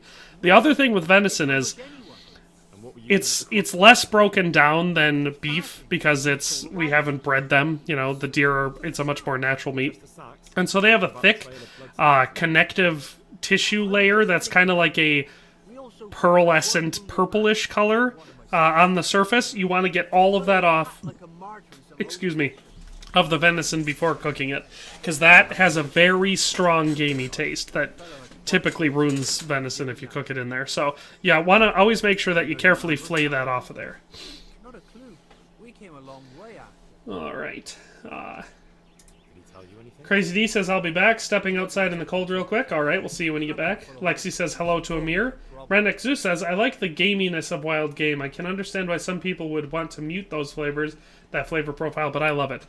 It depends on the meat type for me. Usually, and now mind you, I'm also someone who's eaten a lot of wild game throughout my life. I've hunted and trapped my entire life, and so does everyone in my family.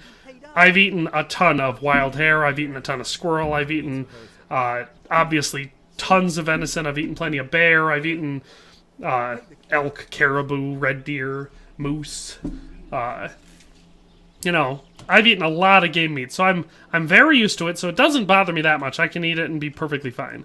But I've also eaten it enough that the novelty of it being that much different than farm meat is not something that I quite enjoy. So when I cook it, I always just try to make it taste as good as possible, and I typically like to really tone down the game meat.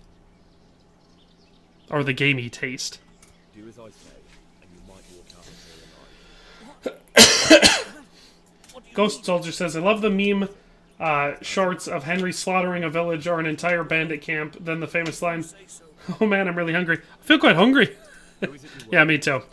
I once went through, I think it was in my last playthrough, and I went to Vranik Hillfort and just slaughtered everyone in there. And made a supercut video of it, because Henry murders like 40 or 50 people if you do that.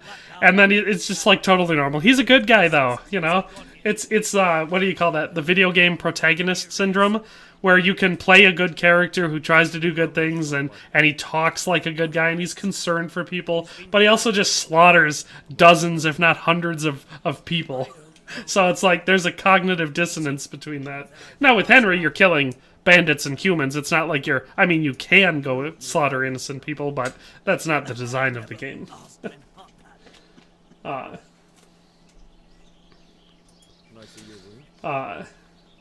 You a quack? Lexi1397 says, I grew up with my dad's pressure-cooked venison. I tried my friend's venison one day, and I was not expecting the gamey taste. I haven't had it since. Well, that's the thing. There's a couple ways to treat the gamey taste on venison. Like I said, I prefer to do it with salt. So I'll cure it overnight in salt water or just with a salt rub, and then it's fine. I know people that will also use baking soda. Apparently that works really well, too. Either way, it really helps lower that down. The reason I like salt, it's three things. It gets rid of the gamey taste.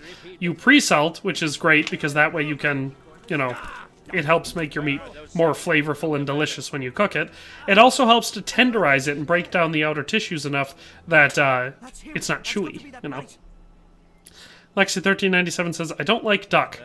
Duck's okay. It's really greasy. Duck and goose are both quite greasy meats in my opinion. But again, I've eaten them enough times that I'm fine with them. I'll have to get something to eat. I'm starting to get hungry. Of course, I don't have my horse right here. Come on, horsey. Let's go catch this Yutz. I always lose him. And I have no idea where he went. I mean, I know where he goes. He goes to Sasau. But, aha! Look at that! I turned just in time to see him going up this hill. There he blows. I'm gonna shoot his horse. Like an like a Texas Ranger. I'm a horse killer.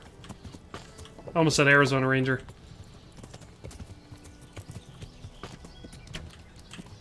It is really hard to try taking out a moving target in this game with a bow while you're also moving on horseback. This is crazy hard. Plus, it slows you down a bunch trying to draw and fire.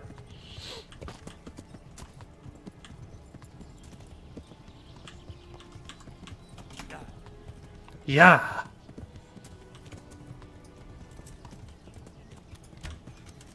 He swerved! See that? I think that arrow would have at least landed on his shield, but he swerved last second like he had some sort of a sixth sense. I'm just trying to hit his horse in the ass. How hard could that be? Plus, my horse should be significantly faster than his. Aha. Now that we're not in the woods, it might be easier to actually get some on him. Ha ha ha! We did it!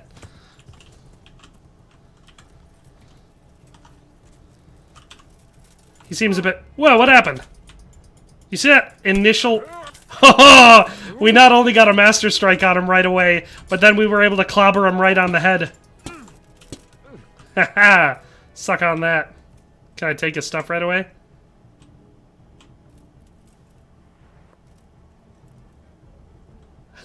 There we go! We did it! Jonas Golden Dick says, I soak it in salt/Coca-Cola mixture overnight. So good. I've never tried that, but I've heard of people doing that. Renexu says, yeah, I'm not a hunter, and I didn't really have hunter friends, so it's not often I get to eat wild game, so maybe it's just the novelty. I figured it was, like, I mean, I didn't figure that you didn't hunt or anything, but for a lot of people, I know that that's what that is. A lot of people will not have had a whole lot of wild game in their life, so they just like the fact that it's different. Because they've had plenty of beef, pork, and chicken. They want their wild game to taste different. Whereas for someone like me, for a good chunk of my childhood and adolescence, I ate way more game meat than I ate farm meat, you know. Because, like I said, I and a lot of my family all hunted, so we had it available. And at times, like when I was really young, where we didn't have a whole lot of money, we couldn't really afford meat per se. I mean, living on the farm we could because we had animals. But, you go through different periods of that, and I've had a lot of game meat in my life. You had better kill me. I'm finished. Ghost Soldier 2112 says, I've had duck before, but never tried duck blood soup. I just had it recently, and it was actually very good. I've never tried blood soup. Hypermapping says, bowls. Dr. Zadin says, we're at the part of the stream where we talk food. Nico, did you eat breakfast? I quickly ate a sandwich before I started the stream because I wasn't paying attention. I was just working on other stuff and I was real caught up in it. And then I look over at the clock and it's already 10:05. I was like, crap, I have to stream. And so I rapidly went around, did some stuff quick, made sure that it was going to be quiet enough, set up my green screen and stuff like that. Went and got my laundry out of the dryer so I could put my flannel on because I was getting a little chilly. And I rapidly ate a sandwich so I wouldn't be way too hungry for the stream. Definitely not a Stonian Gamer says, hey, I had a wee look at the game Gloria. Seems nice. Hey, what's going on here? Oh, I'm glad you had a look at the game. Like I said, I've been enjoying it. If you like, the thing is, to like Gloria Victus, A, you have to like medieval open world games. B, you have to like the sort of classic MMO type games where you actually have to do things to level those things up. And B, and C, it helps if you have played games like Mount & Blade Bannerlord that have a directional combat system and are used to that, because that's the type of combat system that exists in the game. In fact, that's the main reason I actually like Gloria Victus, is because a lot of MMOs have like a point and click or like a time-based thing for combat, and I hate that. It's lame, it's boring, it's not fun. Gloria Victus, though, has just an open and free, so it's directional based, but it doesn't lock you on. It's not like turn based or anything. It's just open combat, and I love that. But first, I need you. Dr. Zonin says, I'm so glad you like crap I have to play a video game and entertain my growing audience. Like I said, I was just busy. I was working on other stuff, and I get wrapped up in what I'm doing, and I just forget about it, and then I'm like, crap. Now I gotta go do this other thing and stop doing this. And I'm the type of person that once I start work, I don't want to stop until I'm done with that stuff. Even if the other thing that I'm going to do is also work, I'd rather just power through on one thing and then do the next thing. So it's not like it's torture to stream. I like streaming well enough. I have an audience that I don't mind talking to because we all have similar interests. If I had if I was like a YouTuber that chased trends and was like playing Fortnite or something like that, a game that I hate, and I'd be talking to like a bunch of children who have no similar interests to me, I wouldn't like that. You know, that would not be fun. This, however, is fun. So. No. Stunning Gamer says, I'll probably buy it if it goes on sale. Got 15 free bucks. Yeah, that's the thing, is it's already only like, what, 20 bucks? So if it goes on sale, that'll be crazy cheap. You know, it'll get down to a really, really good price. And like I said, I like it. It's a pretty solid game. Ghost Soldier says, I think KCD besides the Total War games, but other than them, KCD had me so intrigued and interested, I looked up the actual history behind the game, and Sir Radzig's death in real life is brutal as hell. It is. I did a bunch of history videos about a lot of the characters from this game on my channel, Parry This. So if you're interested in learning some more about that type of stuff, I have the videos for it. And that channel is linked on my Dare to Game channel. So if you click on my profile, I'll have links for that one and my outdoor channel. But yeah, Radzig's death is brutal in history, and I really hope that we get a nice, accurate, potentially brutal sequel. Dr. Zodin says, I completely agree with you, brother. I'm glad you do. Very well. I shan't beat it out of you. Tell me what you know about the false coin. Stunning Gamer says, it is, if you excuse my language, if it's like Valheim and Mount and Blade had unprotected premarital sexual relations. Mount and Blade Warband did not have sexual relations with Valheim. No? What is it? I knew you were talking about Gloria Victus. Is a city of trade. All the currencies. Lexi says, we get to talk about food. Dr. Zadon says, I'd unsub if you played crap like that. I love the channel playing niche games. Well, that's the thing. My channel is not in danger of playing something lame because I don't like playing stuff like that. I played Fortnite, I think, 2 or 3 sessions, and it was a cartoony, ridiculous game that idiots play. And I am real sorry if anyone in this chat really likes Fortnite, but I did not like it. I did not like any of the people that I met while I was playing it. I think it's a low-skill, idiot spamming game, which is why I never liked it. And there are a lot of games out there like that that I just don't care for. So, the type of games I like are the ones that I play on this channel. Every once in a while I'll play one that after I've played through it, I'm like, yeah, that game wasn't that great. And that's how I feel like with Saints Row that I played this year. It was fine to play through it once, but I'll almost certainly never play it again. You know? And that's how sometimes they are. But the games that I do really, really enjoy, Kingdom Come Deliverance, Mount and Blade, Elder Scrolls, Fallout.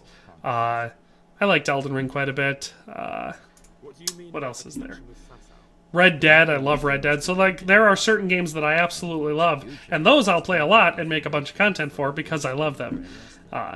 So, the channel is pretty stable. What, in the monastery itself? I cannot say. Ghost Soldier says, that was the channel I watched, XD. That's funny. So, you already watched the channel that I have, my other channel. Did you recognize me? Dr. Zadon says, you need to do a parry this on my main man, Martin Luther. I don't know if you'd like it, because I actually have read a lot of stuff, including a full biography of Martin Luther, and most people don't know that the only reason he got into the monastery where he was educated in the church before he decided to do his offshoot and you know, basically found Lutheranism. Yeah, he was he murdered someone and was in trouble and fled to the monastery for sanctuary and protection. So before he ever became a monk and then eventually would become the founder of Lutheranism, he was literally a murderer. So, and now, of course, maybe he found redemption and all that sort of stuff, but there's a lot of dirt in Martin Luther's closet, and I don't know that everybody would want to hear that.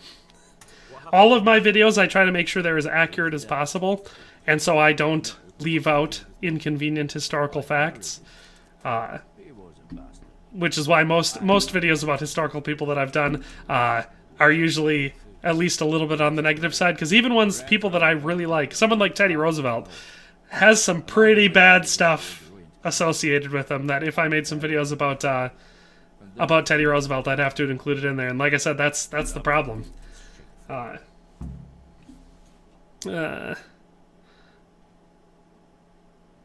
say that's the pot calling the kettle black. I have many deaths on my... Nice opinions of the C-19 vaccine. Will stop at once if you tell me to. Yeah, no, I'm not going to get banned by talking about that sort of stuff on my gaming channel. What happened to many? So yeah, we should leave it at that. If I ever feel the need to talk about something like that, I'd do it on Rumble in my political channel. I'm not going to get my gaming channel kicked off for giving political opinions about something like that. You ran from the wagon up to along the... Bullet says Fortnite is shit. Bullet, you, like usual, are correct. Dr. Zadin says I'm waiting for the War Thunder stream, though. I've still never played War Thunder. I have some friends and family that play it, but I've never once played it. I almost did once. I was like... freaking that close, because I was super bored. I wanted to play some sort of a multiplayer war game, and I think it was free, so I was like, what's the risk of playing this? It's a free game. And I think what it came down to was I asked Noah, I was like, Noah, you want to play? You want to play War Thunder? And he either didn't have time or wasn't interested or whatever it was, and I was like, well, I don't want to play it by myself. So I never even tried it. But like I said, I was close to playing it once.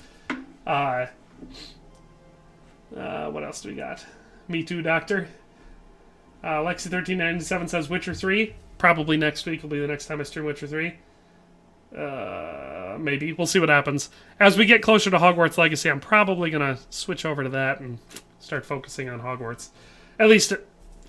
See, the thing with a new game is I never know how much I'm going to play a new game. I plan on getting it. In fact, I actually pre-ordered it, which I almost never do with games. But I am planning on playing it. I don't know how much I'm going to play it, because maybe I start playing it and maybe it's terrible, or maybe I play through it, but there's not really a whole lot of content to make on it for YouTube, so I play through it, enjoy it, and then I move on. So my content plan is never very strict. I don't use algorithms or like Google Trends or stuff like that to decide what type of videos I should make. That's why a lot of times I'll make like 36 videos on a topic that very few people are interested in. I just make videos that I am interested in making about games that I'm interested in. So, like I said, it's hard to say what'll all happen. Dr. Zadin says, I love how you roasted Saints Row. You put it out there in like the third video you called the game trash. Like I said, I've played all of the Saints Row games, but I've never been a Saints Row fan. Like, they're fine, you know. If you can get them on sale and you're bored and have nothing else to play, that's the type of game that I think Saints Row is. I know some people are huge Saints Row fans. I am not. And this one was...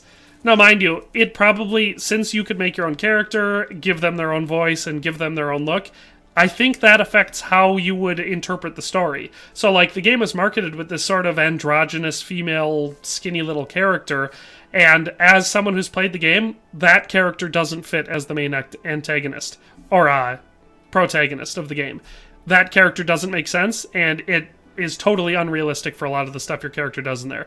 I played as this huge buff guy with like a cowboy voice, so it actually fit pretty perfect. Like, it made perfect sense in almost everything. Plus, I think the voice actor for the voice option I chose was probably the best out of all the options. He just delivered the lines really well, so it didn't come off nearly as lame. Because I also watched some gameplay videos of it, and with the other people's voices and character designs, I could see why people thought the game was really, really bad and none of the story or dialogue fit any of it, because I think that made a huge difference, whereas in a lot of games it doesn't really matter what you make yourself look like or sound like. But in that game it did. So like I said, I didn't have a wholly negative thing. I thought the game was fun enough. I didn't hate it while I was playing it. You know, I played through the whole thing all the way through once, and then I had one more playthrough where I was just experimenting with stuff to see what would happen and all that sort of stuff. And it was fun enough for all of that, but again, like I said, I'll probably never play it again. It wasn't good enough for me to ever want to play it a second time. Dr. Zevin says, yes, I know Martin Luther was a commanding general during the sack of Rome, too. I assume we're joking there. Ghost Soldier says, kinda recognized you, my brain did put the Kermit Knight man sometimes, but other times you did sound different. Yeah, I'm sure my voice sounds different on my videos on this channel, you know, so it probably depends on the specific day. Sometimes I'm sick, sometimes I'm not. Those are the two options, sick or not sick. There wasn't really a list I could go down for that one, but it sounded like I was going to the way that I started it. Like today, I'm actually a bit congested. Little bit. Yeah, there we go. Should have seen that coming. Nico Balls. Nico Balls indeed. Oh, you get banned? Wait, you have a Rumble political channel? I do have a Rumble political channel. It's not much of a political channel. I don't post to it very often.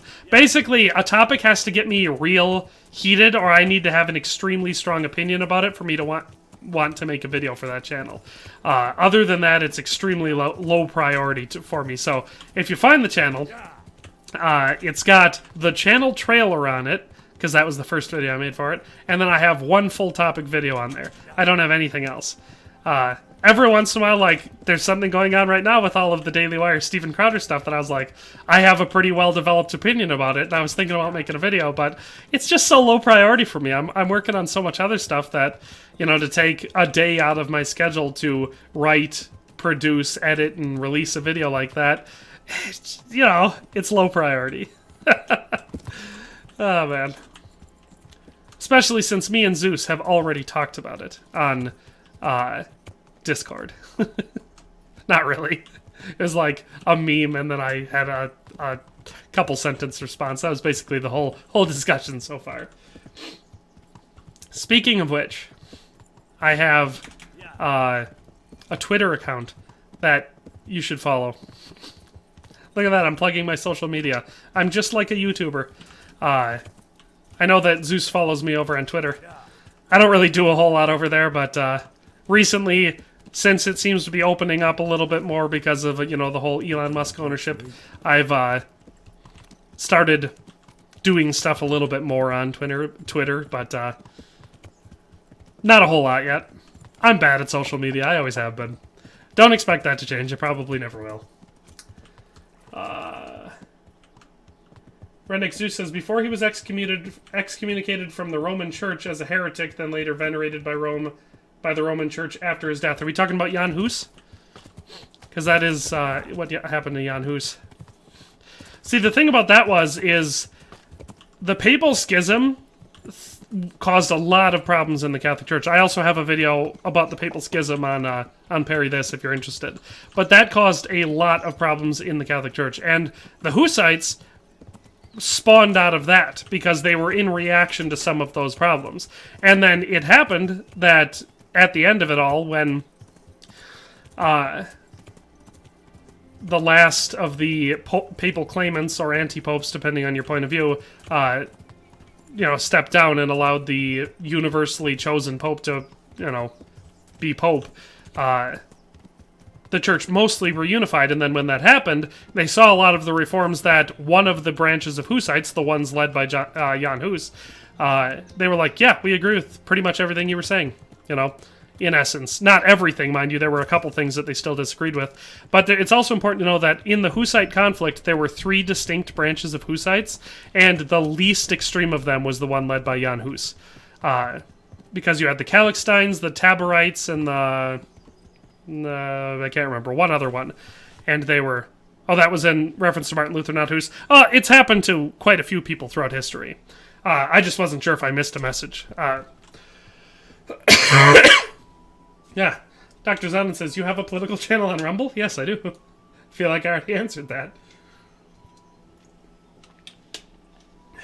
Definitely Not a Stunning Gamer said, I got heavy PTS slash deja vu from that scene of you picking a flower. It's possible. Redneck Zeus says he's got 2 videos on his political channel. One is the channel channel trailer. The other is one I'm not a fan of. Yeah, that's right, Zeus. You didn't like my my Pitbull video. He doesn't like the fact that I believe Pitbull saved music. Music had been killed by, I think it was killed by the Black Eyed Peas, and then Pitbull brought it back with Cayocho, and then hotel room service. And Redneck Zeus did not like that opinion. Ghost Soldier 2112 says, I pre-ordered the Dead Space remake and Hogwarts Legacy, and whenever it's available, I'm pre-ordering Starfield. Even if it has bugs, it's a Bethesda game. It has its own special charm. I mean, there's a possibility I'll pre-order Starfield. I typically only pre-order games if it comes with some sort of a benefit. You know, if it lets me play the game early, or if it gives me a bunch of extra stuff in the game. I don't pre-order games, you know, just because I'm excited about the game. I don't do that. I back when I used to play on console, I played on PlayStation, I had an Amazon Prime account, and I got really used to pre-ordering games on there, specifically because if you pre-order a game for console on Amazon Prime and you have the free 2-day shipping, sometimes I actually got the game a day before it released. Because they would want to guarantee that you got it on time, and so they'd ship the game early sometimes. And having that 2-day shipping, sometimes I ended up, I think I got Fallout 4 and one of the Call of Duty games a full day before they were released to the public by doing it that way. So back when I used to do that, I used to pre-order games all the time. But I rarely do it now. Really, the only reason I did it here for Hogwarts Legacy, it was 2 things. One of which was I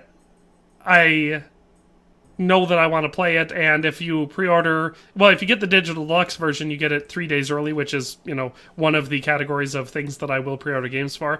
And 2, it was on sale on Green Man Gaming for the deluxe digital edition to be like almost $20 cheaper than the regular version was on Steam. So it was a no-brainer to... I got the deluxe edition cheaper than the regular edition would be if I waited. So when you get a deal like that, that's when I pre-order games.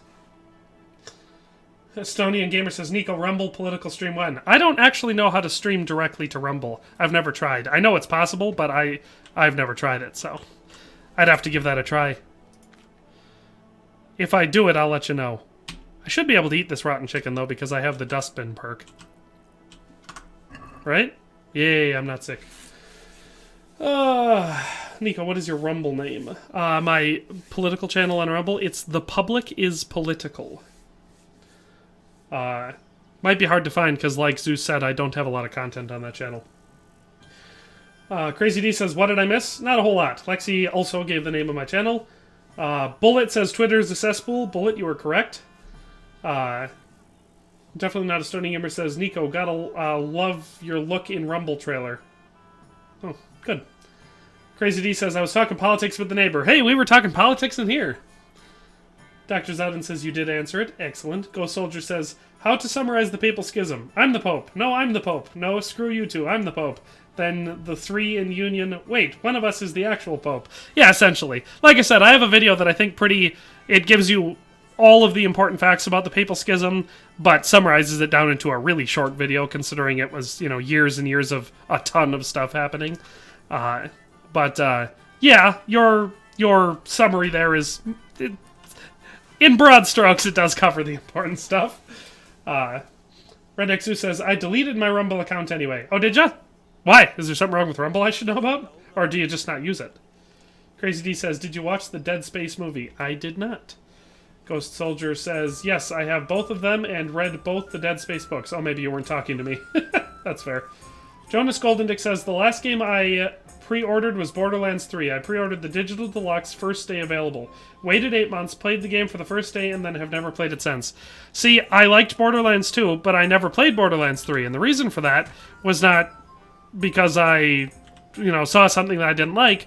I was going to get it, and I was going to play it, and I probably would have liked it at least as much as I like Borderlands 2. Again, not my favorite game setting, so it still would have ranked relatively low overall, but I probably would have enjoyed it. But then they announced that it was going to be an Epic Games exclusive, and I hate playing games on the Epic Games Store. Excuse me. For 2 reasons. One of which, it's full of Chinese spyware, which I'm not a big fan of. The other one being, the Epic Games Store is a terrible game launcher that sucks. It's buggy as hell, games crash on it all the time, and I hate it. So, it's the same reason why the upcoming Lord of the Rings game, Return to Moria, which is a game that has a premise that I've long wanted, you know, to be able to return to Moria in the Fourth Age. But it's going to be on Epic Games, and I hate playing on Epic Games. So we'll have to see what happens. I might play it, I might not. I'm sure you'll be extremely satisfied. God be... Here, we got some moaning for you. Stoning Gamer says, I'll buy Phasmophobia instead of Gloria. That's fair, I guess. I don't know. Jonas Golden Dick says, oh yeah, I'm a console guy, so I didn't have that problem. Ha ha ha. I used to be a console guy. Then I got a PC, and I've never looked back. How clean am I now? Am I clean? Damn, Henry's looking sharp. Alright, finally we should check and see what the heck we're supposed to be doing. I just thought we were supposed to come here. Perhaps he can help us. Crap, I probably should have looked at the map, because, well, I mean, it's not like I went out of the way. I think I just have to go to Rate. Yeah, so we're in... Wait, what's down here? Oh, I can go give the will that I told that guy I gave to the priest. I can go give it to him now. I'm glad that I didn't immediately fail or end the mission without giving him the will. Horsey, there you are. Alrighty.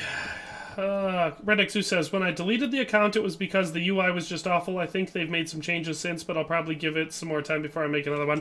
Yeah, they're constantly updating it. I was just looking at it, I think, 2 days ago, and I noticed they have a couple things like view counts and like and dislike and comments and all that sort of stuff right on the surface. So, yeah, the user interface for Rumble is still super primitive, but they are working on it, and it is getting better. I hope that at some point it gets to the point where it's as good as YouTube.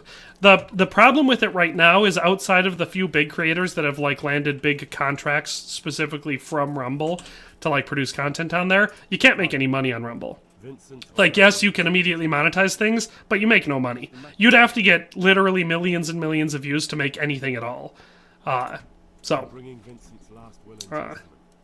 Outside of that, because until Rumble becomes a platform that people can monetize, nobody's going to want to produce unique content for Rumble. Other than, like I said, those people who get the big contracts.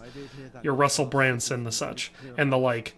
Like, back when they offered Joe Rogan that big contract, you imagine if he would have taken that? That would have brought a ton of people to Rumble, and it would have been great for Joe Rogan, because he wouldn't have gotten as censored and attacked as he has been for basically being a centrist. Thank you, Father. Crazy D says, giggity. Redneck Zoo says, also, I just don't like having so many accounts for so many different things. I'm so burned out on alt tech.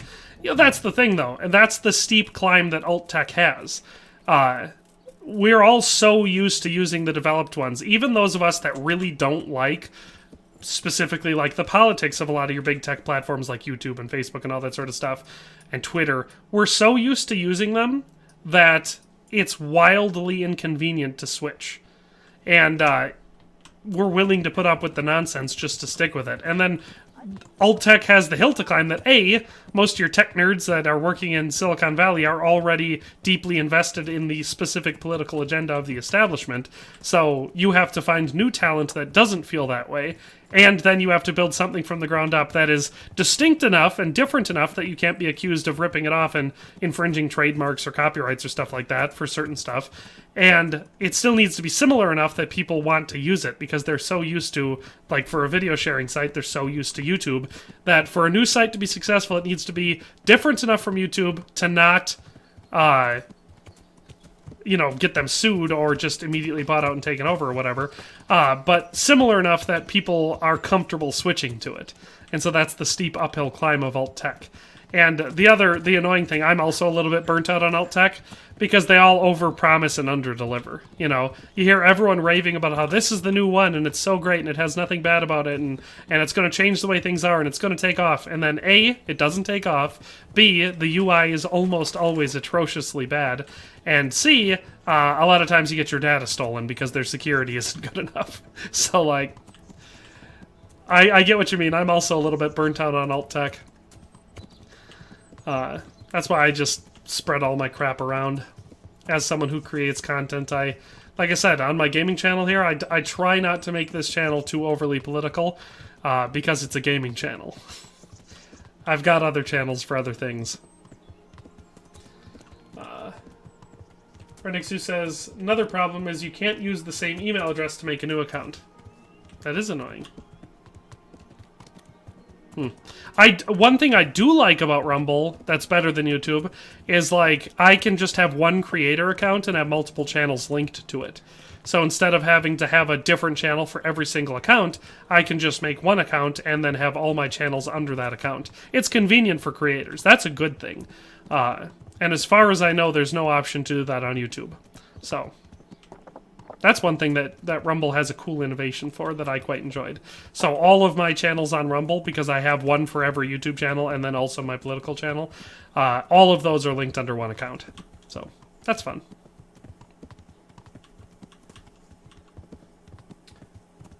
Russell Brand is broken clock syndrome. You're talking about how he can be, even a broken clock is right twice a day. Russell Brand is Tim Pool 5 years ago. That's the way I look at Russell Brand. You know, because Tim Pool, he might still claim to be a centrist, but he's not. He might also claim to be a libertarian, but I don't think he's even a libertarian. I think he edges closer and closer to real conservatism all the time.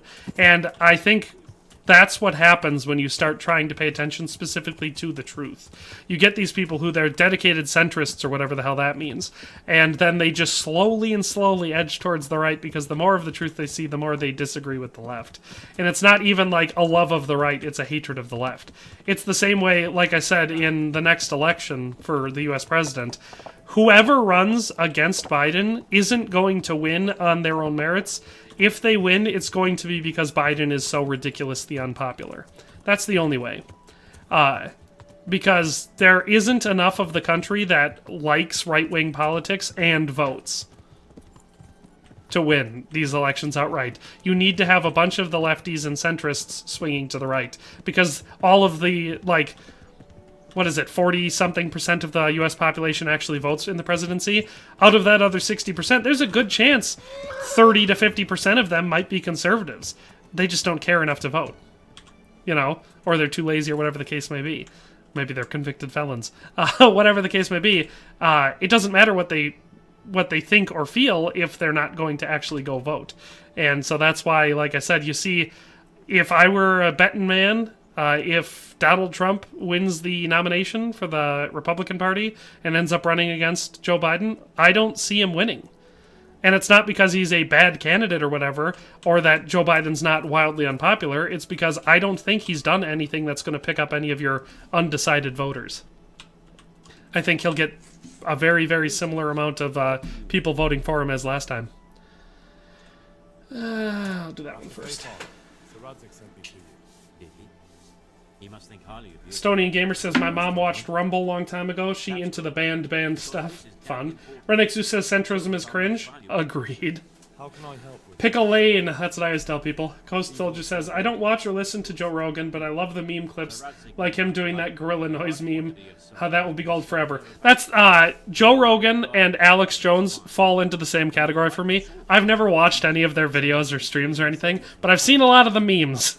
You know? It certainly would. Crazy D says, Rumble is weird for me. It's a weird app. Like I said, it's just underdeveloped. If you put Rumble now against YouTube 17 years ago, they'd be very, very similar. You know, you'd be like, oh. In fact, you'd probably be like, wow, this Rumble site is really good by comparison. But YouTube has been way more advanced and had way better and more features for a very long time. That's why it's so hard to compete. I'd be surprised if it was still at all. What about these water? What do you say? Mill and washing Ghost Soldier says, Zeus, you hate me then, XD. I have very differing views. Oh, is Ghost Soldier a centrist? I wouldn't say that Zeus hates you, just cringes at you. Dr. Zadin says, my folks get deep into Q during 2020 and were pissed when I called it Nostradamus word salad.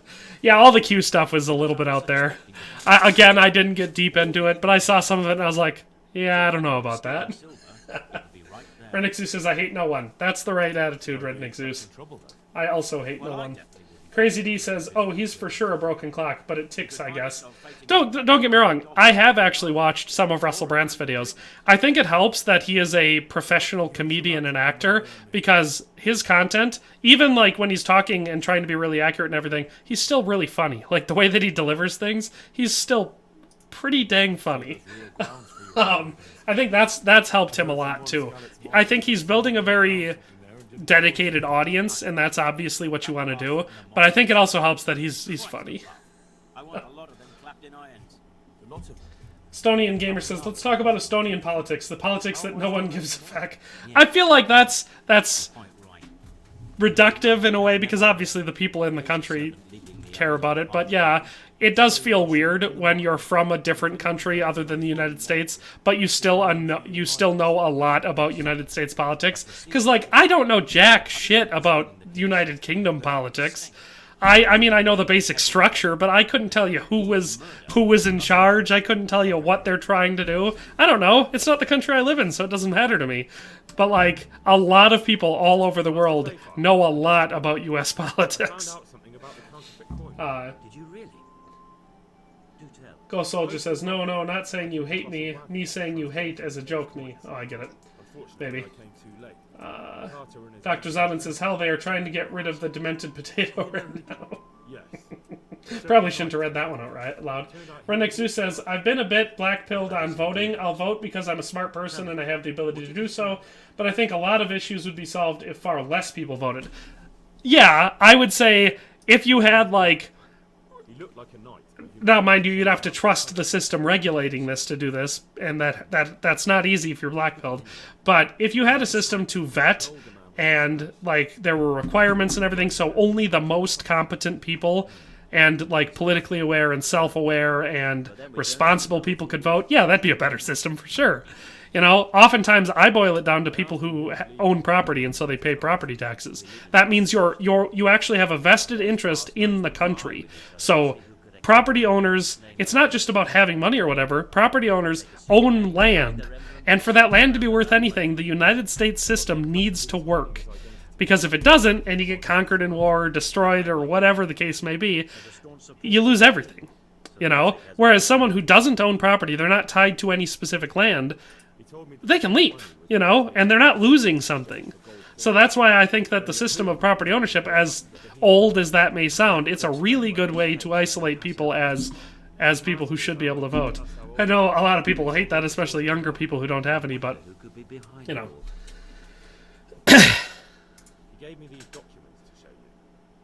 When did you save the game last? Good point, Crazy Dude. As soon as I get out of this, I'm going to save. Stony Gamer says, "So tell me, Nico," and then nothing else. Redneck Zoo says, "Like Michael Knowles, I would happily give up my vote if it meant a better political outcome."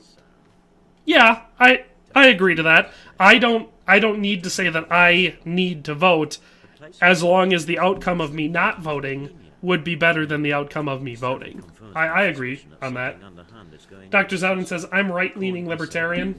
Crazy D says, "I watch him regularly, but I hear a certain message from him." Bullet says, "No bots in the stream yet. How odd." That's true. Not a single one. Maybe enough of them have been banned. Dr. Zowden, when I read that message that you said you're right-leaning libertarian, I thought, like, I read that out of the corner of my eye, and I thought that said, "I'm right-leaning in Liechtenstein." And I said, "Oh, cool. I don't know how that affects me." Crazy D says, "I refuse to be part of the Rogan experience, though." The Rogan experience. I am not part of the Rogan experience, so maybe I also refuse to. Starting Gamer said, "Would you vote for the boring Kirsty Kaljulaid and the Reform Party, the traitor Kaja Kallis and his Social Democrats, the man, the Chad, Mart Helm, he wears a fedora, he wears a coat." If he wears a fedora and he's not Indiana Jones, I cannot vote for him. Ghost Soldier said, "Voting isn't even about looking behind the reasons anymore. People see their color and go, okay, I vote for that color because it's blue or because it's red." That's a problem. Exactly. That's why I always tell people, I'm like, every corrupt person in the government from either side, they could print out a list of every political crime they've ever committed, and post it on the news and send it out on Twitter and throw it all over the place, so if you wanted to, you could read it, and it wouldn't change who would vote for them. Like, those people would still get elected. Because the people are still going to vote Democrat or Republican, no matter who's running for it. They're going to vote for that person. And mind you, there's a political argument to be made that if you have a very specific agenda and these people are going to vote for it, then it makes sense to vote for them no matter what. Sure. But a lot of the people that people vote for don't actually believe any of the stuff that they say they do. And so they won't actually do anything.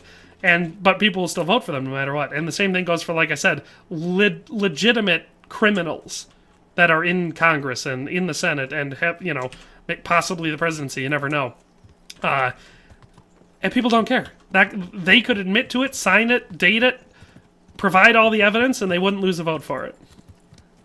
Because the people who are invested in them being in office literally don't care that they've done wrong. So that's a serious problem with our system, and I don't see the fix for that. So maybe you could call me a little bit black-pilled, but as a Catholic, I cannot by nature be black-pilled. It goes against charity and hope towards the future, and so therefore I must not be black-pilled. But I can understand the reasoning behind it.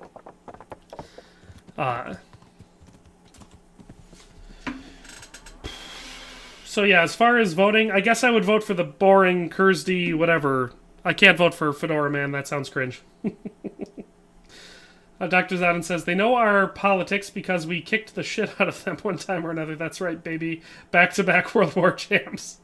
That checks out. That probably is why most of the world knows American politics. Also, like I always say on like public awareness stuff, the United States produces the vast majority of the world's popular media through songs, books, movies, TV shows, all that sort of stuff. So American politics is all deeply embedded in that, and so it just gets transmitted all over the world.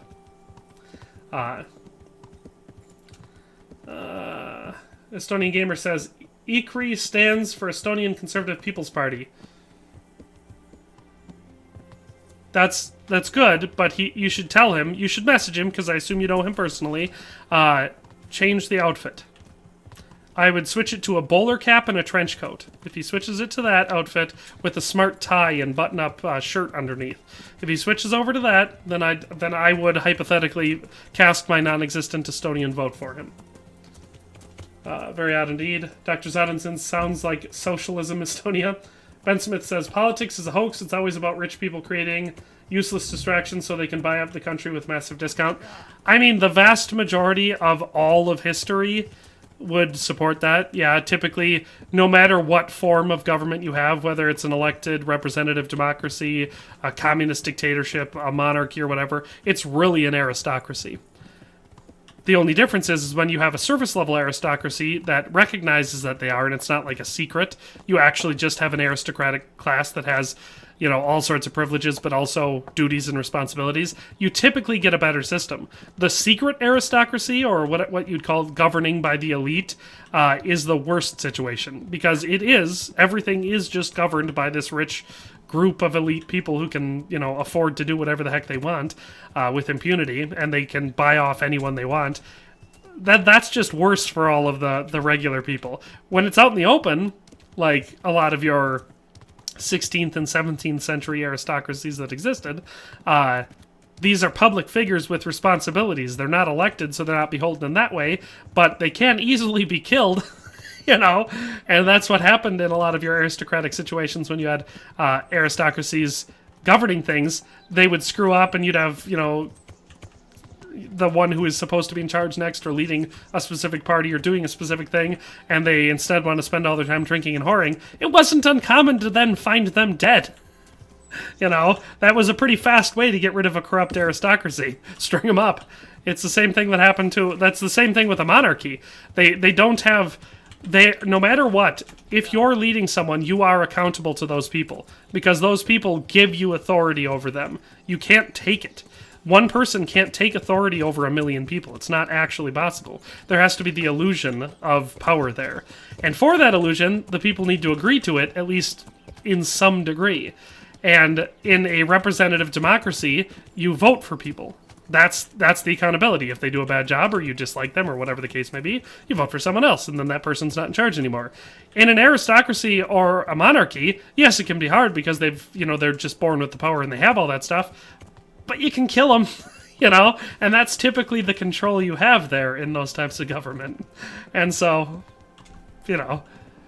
hard to say which system is better. I can say which one led to better societies, because typically your monarchies and aristocracies led to the best societies for the vast majority of participants.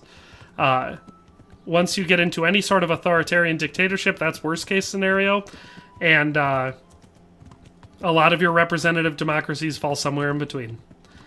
Now, mind you, American republicanism, so our republican form of government, has brought the most people out of poverty out of any system ever. So if that's your metric, the least amount of poor people, then, constitutional republics are the best way to go. But it depends what metric you're using. If you're going off of stability and security, then constitutional republics are not necessarily the best way to go.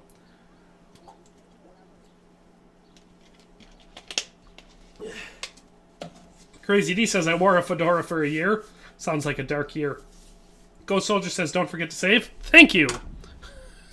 See, I need constant reminders of stuff like that. I might be out of savior schnapps. I'm going to have to buy some more. Estonian Gamer says, in Estonia, we choose the party. Up to 6 members of one party go to the government. The government chooses the president. Okay, that makes sense. It's like that's a parliamentary system. Most of them are like that. You just vote for the party, and then the party picks the people. Renix Zeus says, I was pretty libertarian when I first started paying attention to politics back when I watched Tim Pool regularly, but now I'm a conservative extremist. So, well, I think a lot of young people start off as, at least if they're right-leaning, start off as libertarians because it's the easy political ideology. Because at the end of the day, you have an answer for everything, and that answer isn't usually inconvenient. It's, well, don't bother me and I won't bother you, But that's not... The problem is the more you develop your political ideology, the harder it is to make that policy consistent towards everything. Because you do care about things, and you will care about things. And it's hard to do that as a libertarian. Most people understand that there just is right and there is wrong. And if someone is doing something wrong, especially if it's harmful to any other being, you really should prohibit that thing. And that's a conservative ideology, not a libertarian ideology. So, it makes sense. A lot of people that I know started off as libertarians and have, gone either way. I also know people that were libertarian all through their teen years and early 20s and then swung heavy left. So it happens both ways. But most of the people I know don't stay libertarians past their mid-20s. It typically phases out pretty quickly. I know it did for me. I was a self-declared libertarian for a couple of years. But it was mostly during the period in my life when I paid the least attention to politics. It was just, like I said, for me it was the easy way out. Ghost Soldier says, I got a solution, put term limits on congressmen. I also agree with term limits. I know that there are arguments against term limits that I've heard, and they're somewhat compelling, but I pretty much agree. Every single political office should have term limits. And I also think there should be total term limits. So, like, let's say you you just follow the presidential ideal and you have 2. You can serve 2 terms in any political office. So that way you could have someone who, they're 2 years as a state senator, 2 years as a state assemblyman, 2 years as a state senator, 2 years as a congressman, or 2 terms, not years, 2 terms as a congressman, 2 terms as a senator, 2 terms as a president. They still potentially spend 50 years in political office then. The problem with that is that's still too much political power for one person. That's literally how Hitler became the dictator of Germany, was because Hermann Goering held every single political office in Germany and changed rules in every one of those ways so that Hitler was basically able to freely become elected as dictator for life, even though the system prior to that wouldn't have allowed it. So, like, yeah, I agree. I agree on term limits for everything. Definitely Not Stoning Gamer says he wears that except the fedora. Like I said, swap the fedora out for a bowler hat. That's my easy solution. Ghost Soldier says, also lower the age requirements. I don't know. I think most of the age requirements for elected office are appropriate. Because, like, you only have to be 35 to be the president. You know, most people aren't established enough to even try to run for political office until at least their 30s. Because the important thing to remember is it's hard to run for political office. The only way you can ever do it, you have to get your foot in the door somehow. And there's basically two ways to do that. You can either start volunteering for a political office, knocking on doors, helping run campaigns, stuff like that, to get yourself connected with whichever party you associate with, and then hope that at some point they approach you about some sort of an office. Or you can keep your eyes peeled for any political office in your local area that's running unopposed. And that way you basically just need to fill out all the proper paperwork, get your name on the ballot, and you win. And then you have your foot in the door, and from there on out, you have potential to run for the next political office. Those are the two ways to get into it if you're not a millionaire or backed by millionaires. Other than that, you need a bunch of money. And that's the main thing that would keep young people out. So I think the age requirement is, for the most part, appropriate. And there, like I said, there are plenty of political offices that don't have an age requirement. Like, I think you can run for mayor of most towns in most states at the age of 18. You know, and that's an executive position. Now, in any small town with less than 100,000 people, or maybe less than 50,000, it's a mostly ceremonial office, you know, at best a part-time job, but it's something that can be easy to get your name in. It's only one town, so campaigning as a grassroots candidate is easier.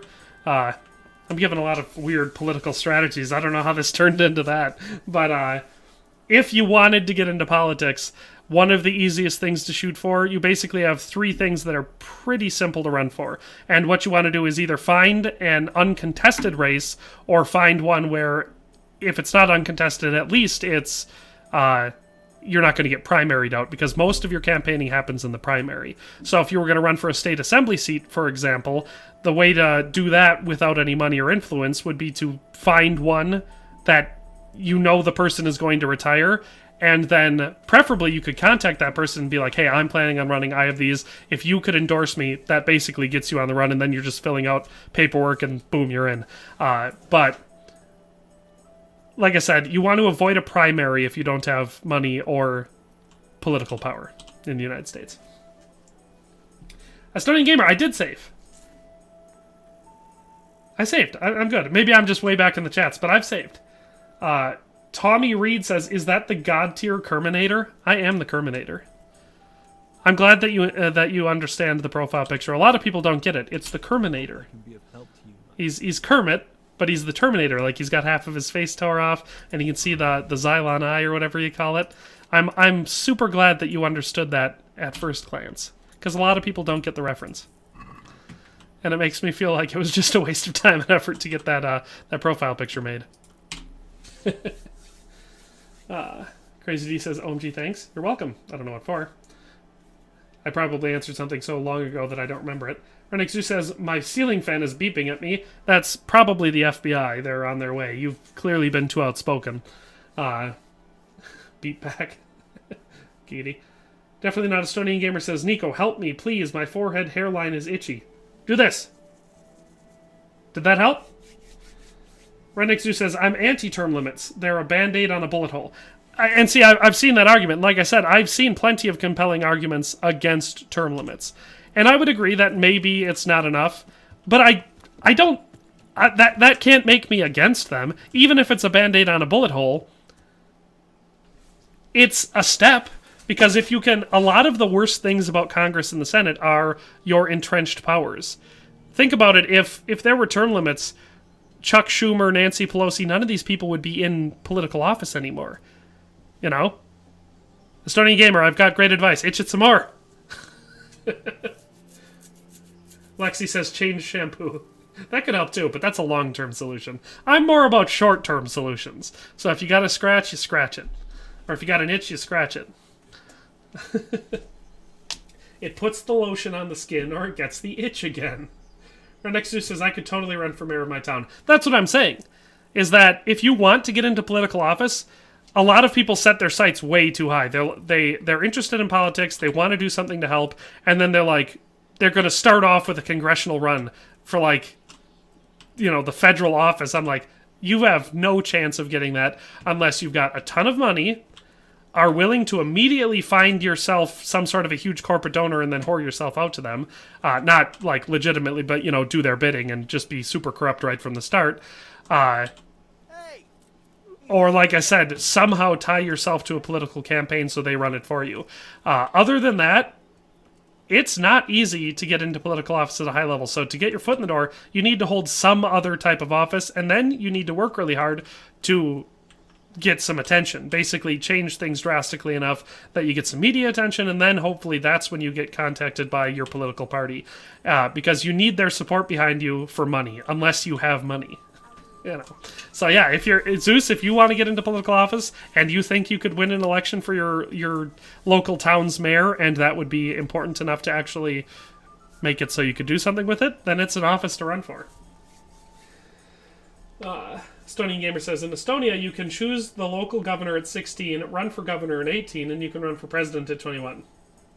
That makes sense. It is Estonia, though. We've covered that it's a relatively small and unpopulated country. Not unpopulated, but, you know, compared to somewhere like the United States. The United States has a population of over 330 million people, is the third or fourth largest by landmass, and is number one for GDP. And has the biggest, not biggest number-wise, but biggest military by spending. You know, it's a huge, powerful superpower in the world, so we also have a really old constitution for a lot of your New World political orders. Ours is not very new. For saving the game, Nico, we were yelling it in the chat. Okay, that's what you thanked me for.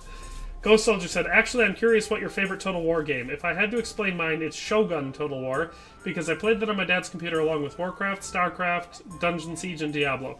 Total War, my favorite, Medieval 2. And now, it's not...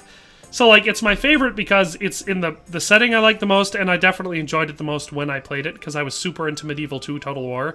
That being said, technologically speaking, it does suck by modern standards, so I'm hoping that they make it a Medieval 3 Total War, because I would love that. That being said, I played a ton of Rome 2 Total War. I also like some of the smaller titles, like Thrones of Britannia. I played a decent amount of Three Kingdoms. Not when it came out. Actually, that's a game... It might be the last game I pre-ordered before Hogwarts Legacy. And I got it, and then I didn't play it for years. It took me a long time to finally be like, hey, I'm going to play that game. But, yeah, I'd say if I was picking a favorite, I would pick Medieval 2. But like I said, just because I loved it as much as I did when I played it. I tried playing it again more recently, and I was like, ooh, this game is old, and it feels old. I would say out of all the recent ones, my favorite one, my go-to, is probably still Rome 2 Total War. Growing up with those games is awesome. Well, yeah, games were better back in the day. I like a lot of games that come out nowadays, like Kingdom Come Deliverance or Red Dead Redemption 2, The Witcher 3. I like new games, but there was definitely a golden age of gaming, and we're not in it anymore. I consulted him, and we definitely have a start. Tommy Reed says, I just feel that there needs to be accountability for what these politicians say. We should have an easier time getting rid of the people in office if they are doing the opposite of what they said. I agree. There should be a more direct system for holding politicians immediately accountable. So that if they promise they're going to do one thing and then they do the other immediately, we shouldn't have to wait until the next election cycle to try to get them out. I mean, technically we don't. You can... For any high crimes or misdemeanors, they can be impeached, and you can technically run recall elections on most political offices. So there is a system, it's just really hard, because the vast majority of people either A, won't participate, which is why runoff elections typically result in a left-wing victory, because there's much higher political participation on the left. Because people will vote in the initial election because there's way more stuff going on. That doesn't mean they're going to vote in the runoff election. And it's the same thing with recalls. Recalls almost never work because you don't get enough people to go out and recall, and it's the opposite of an election. It's not like a yes or no recall in most cases. You have to hit a minimum threshold for a lot of... Like I said, it depends on the recall election, depends on the state, but for a lot of them you have to actually hit a minimum amount of people, and most recall elections don't come anywhere near it. Lexi says, I recently changed my shampoo and conditioner. Now my hair is super soft and shiny. My head doesn't itch anymore. That's good. Stony Gamer says, Nico, I've been scratching for 5 minutes. My hairline is bloody. Almost it won't go away. Okay, don't scratch the skin off. That's not going to help. You could go take a shower. Make it a nice cool shower. You don't want hot water, because hot water gives you dry skin, and dry skin makes you itchy. So if you're itching that bad, I recommend taking a cool shower. If you think it might be your shampoo, maybe try just switching to plain bar soap or something like that for a little while and see if that helps. Usually, unless it's lice or something like that, itchy scalp, like an itchy head, typically comes from dry scalp. So you just want to do something to remove the dry scalp. Showering with extremely astringent shampoos or body washes or whatever like that can cause problems, and so can showering too long with too hot of water. So avoid those things. That should help. I wouldn't keep scratching it if it still itches that bad. Why not? Show me what you have to offer. Crazy D says, silky schmooth. That reminds me of, what do you call it? Billy Madison? The one where Adam Sandler has to go back to school? Where he's sitting in the bathtub and he's having the argument between the shampoo and conditioner? What the heck do I have on me, that's weighing me down so much? Well, we can eat this cooked chicken. We've got a lot of this stuff. That really doesn't weigh that much, though. It's got to be over here. Yeah, let's go dump all of these extra herbs and crap that I definitely don't need weighing me down into my chest.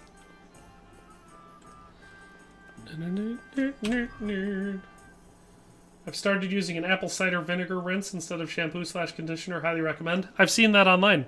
I've seen a lot of people suggesting that for like dry scalp and receding hairlines and stuff. I don't know if it works, and I've never tried it, but Zeus says it works.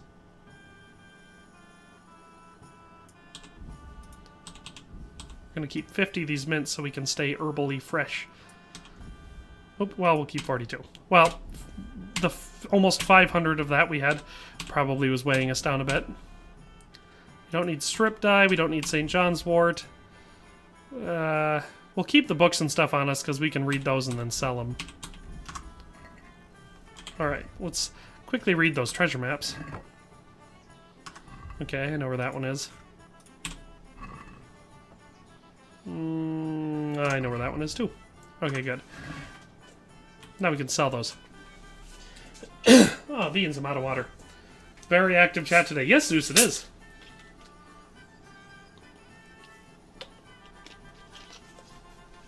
Lexi1397 says, it's nice to feel good about my hair again. I have long hair, so I put it up every day for work. Crazy D Entertainment says, actively thinking we are. Ben Smith says, vinegar kills microorganisms living on your scalp, which is the cause of all hair problems. The microorganisms are?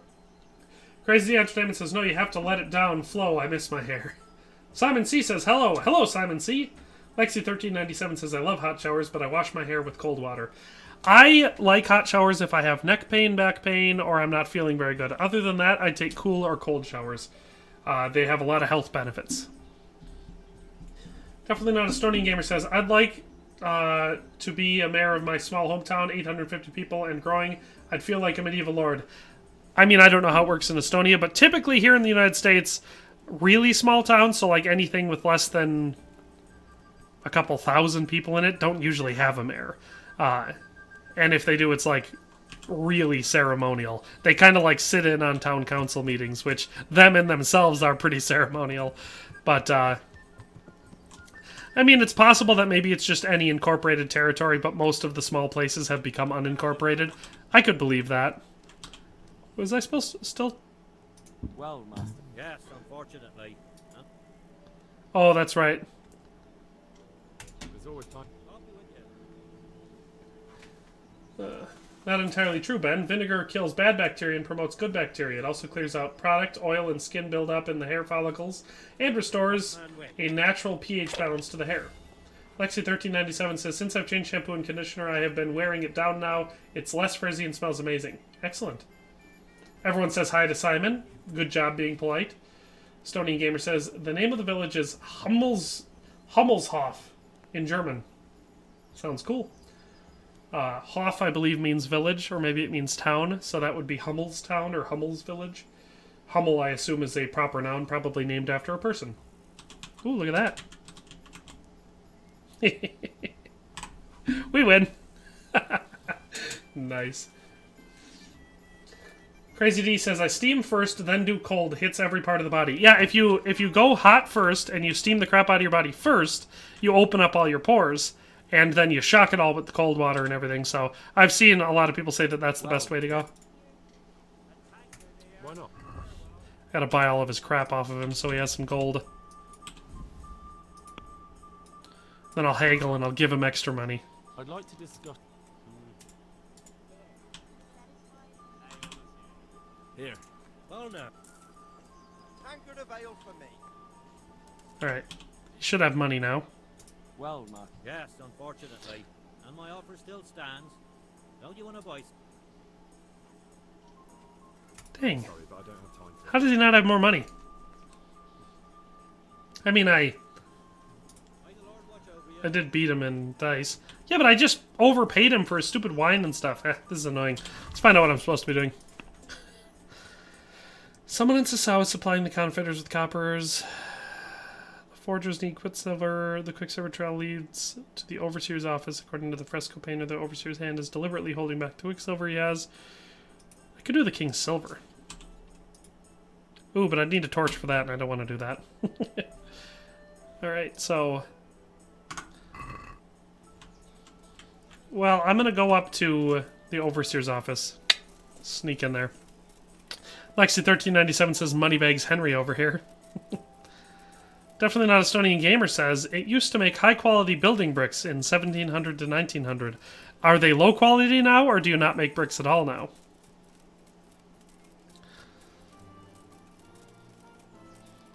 My local town, the town/city that I live closest to, has a population somewhere in the 5,000. It's also the county seat for my county because I live in a very small... Well, it's not a small, actually. By area, like the square mileage of the county, it's the second or third biggest one in the state. So there's that, but the total population of the county I live in is like 22,000 people. It's not very high. So... I bet running for the mayor of my local town probably wouldn't be that hard. That being said, I don't want to be mayor of my local town. Overseer's hand. God. Do you have any... That's... Can't you get... And then... What? Look at this. This guy just gave me all the information I needed. Let's check it out. Being handed over by the shrine to the south of Sasau Woods. I'd better go and check it out. Cheers for Confronting. We're being handed over by the shrine to the south of Sasau Woods. Okay. That's... Yeah, that should be this way. Okay, let's grab our horsey. Ah, I just saw my horse spawn. It broke it for me. Renix Zeus says, my town only has around 310 people. That's very small. Like I said, the town I'm by is the county seat. And it's the largest town in the county. And not very big. But, you know, is what it is.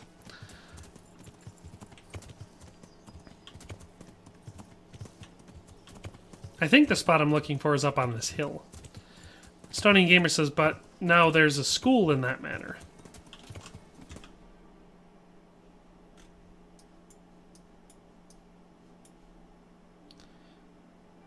Yeah, that's where I thought I was going. What's all this? Oh, this is just supposed to be... Oh, okay. I gotta find out the Quicksilver thing, which should be up here somewheres. And then I still have to go talk to the blacksmiths. Now I remember.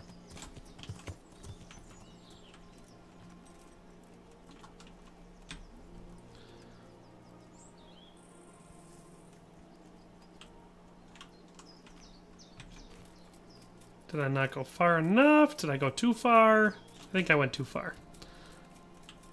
Crazy D Diamond says, Epsom salt for the feet to soak with a Vicks vapor pellet. Oh, you feel so freaking fresh after. I've done Epsom salt a lot of times. Typically, I do that whenever I step on a rusty nail. Hey, you know what? There's a treasure chest down in this building, I think. There should be a basement in here. If I go down into it, I should be able to get into a treasure chest. Oh, no, might be the wrong one. Might be this building.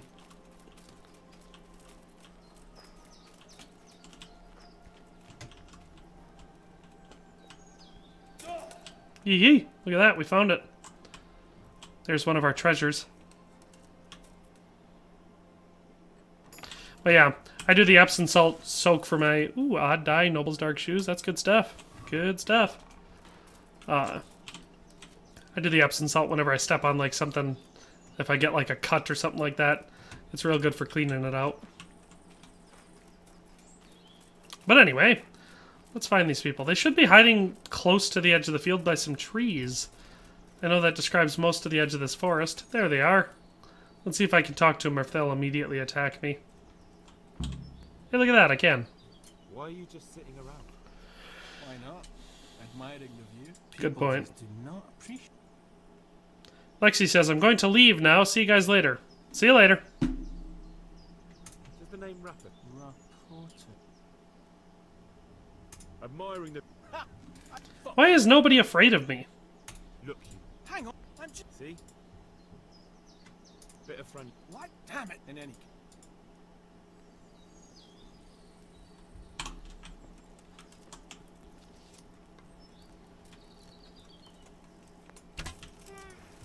That mostly just bounced off his helmet. Are ya? Like I said he was going to enjoy this, but I don't think he did. I mean, who knows? Maybe he did. I don't know him. Personally, doesn't strike me as the type of guy that would have enjoyed that, but hell, what do I know?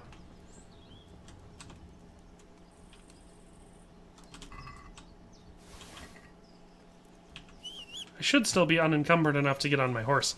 That way I can go sell this crap.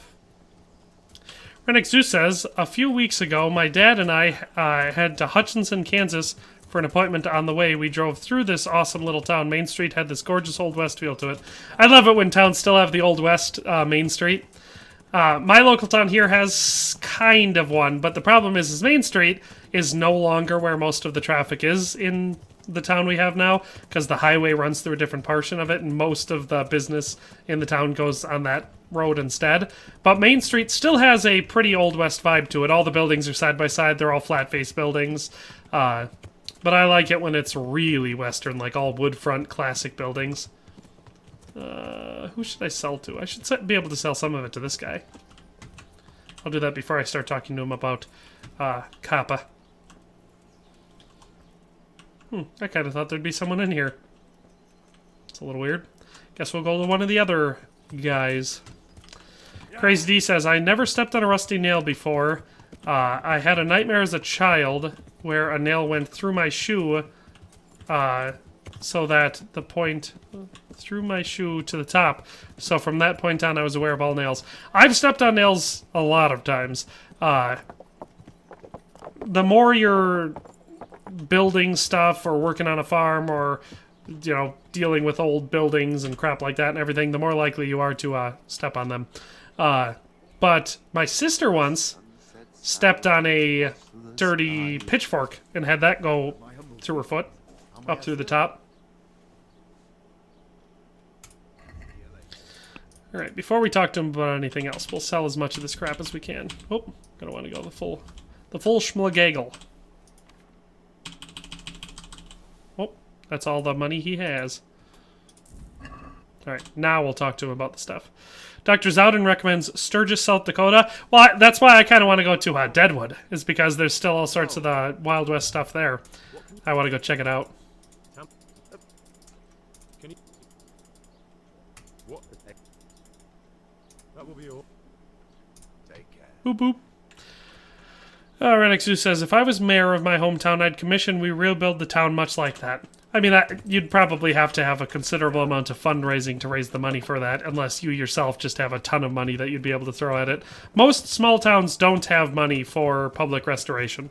As unfortunate as it is, unless your angle is to, like, turn it into a tourist town specifically dedicated to, like, the Wild West or something like that, and you actually have a plan and you can show that you're going to make money off it, it would be pretty hard to get anyone to do that. But best of luck to you. I think if more of the United States looked like the Wild West, that'd be cool. Alright, let's do the same thing here. Let's sell all of our excess crap.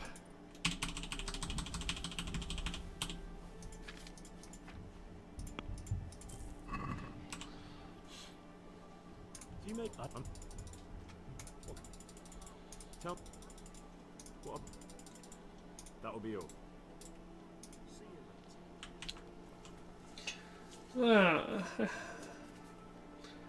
I had a thorn go through my hand. That sucked. Yes, that does sound like it would suck. I've been jabbed pretty good with thorns, but I've never had one go through me. What do we got? Zowden says, combat boots don't stop nails. Put a pellet nail through my foot at Fort Riley. Yeah, that's the problem is, like, even a really good set of steel-toed boots, the sole of it is still just rubber. You know? I mean, I've had welding boots that are heat-resistant and stuff, and so, like, those, they weren't very comfortable to wear, but they had really tough soles, so you could step right on sharp stuff, even really hard, and it wouldn't puncture more than a millimeter at most, you know, and you'd have to have a lot of force behind it for that. So, you know, that's like the weak area, and nails, especially coming down with any force at all, and if you're a full-grown male adult, there's a lot of force in every step you take. So, yeah, no, combat boot won't stop a nail.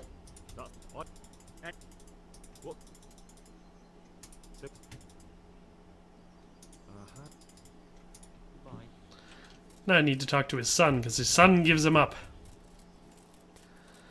Jaren says, do you know the secret entrance into Perkstein, down Rete Castle? Yes, the Sally Port? Yes.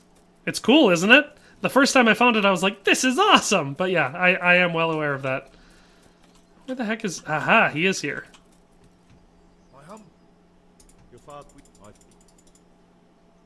You're... I'm... Stop. You're... You're up. Never mind. Take care. There, we should have the information we need. All the Glisters. Right, so now we just go back to Zach and be like, haha, your son spilled the beans.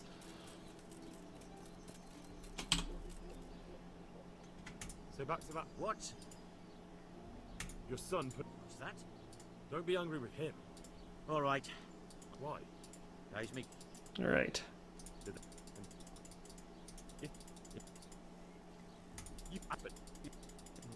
Well, what's your... See you later. Alrighty.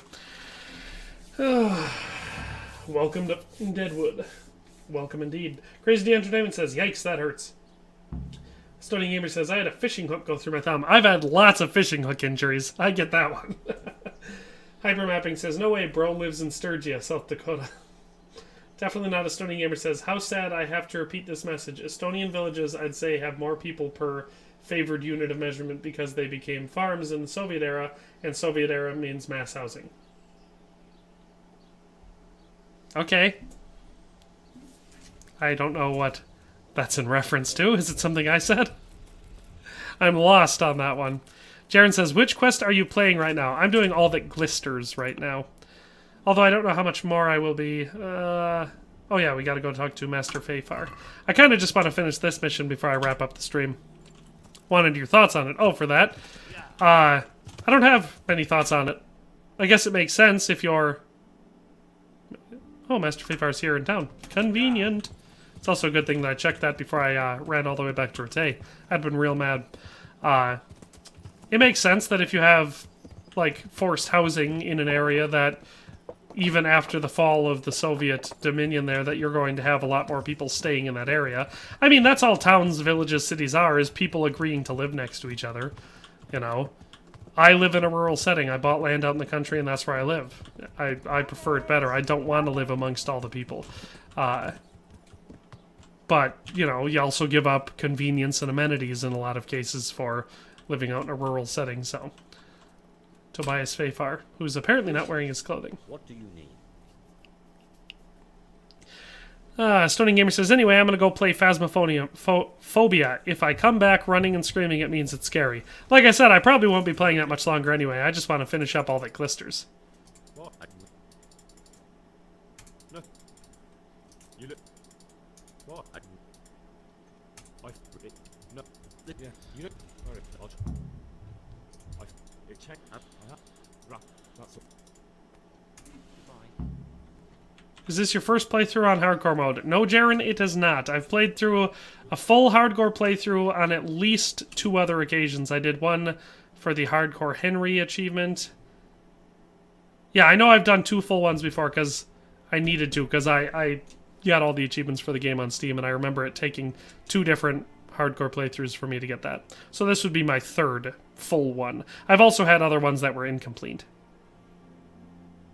Challenge Master Armor Auto 2. Okay, so I can turn that off. I don't need that quest on right now. Turn Pestilence off too. What does this say?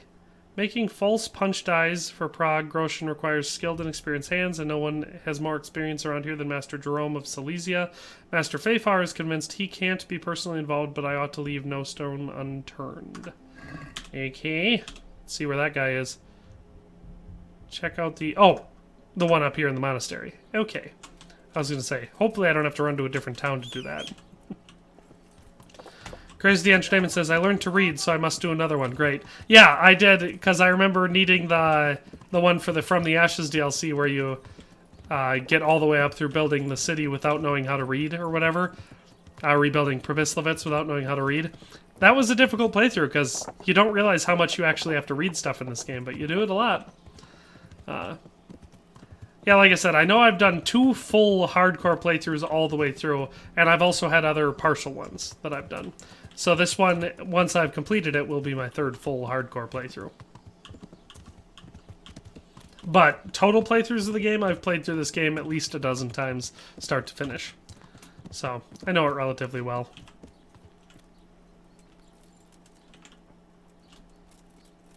It's hard to believe that this game's already been out as long as it has been, you know. It still feels new to me because I love it that much, but it's came out in 2018. Jesus Christ.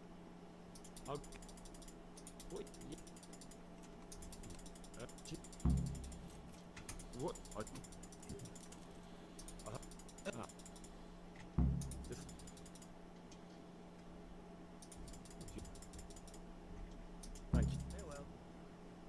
Talk to the Madam of the Baths.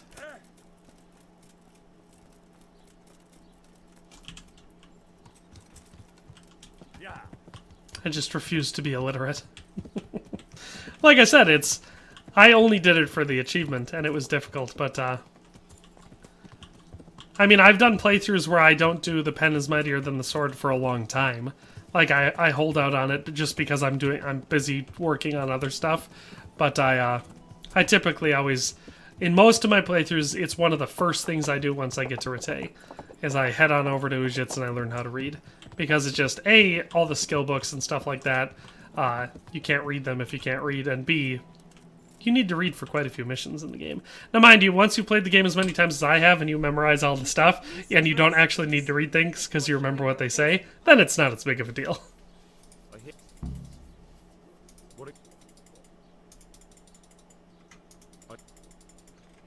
Where can I find Florian? What did the bailiff do? Esther.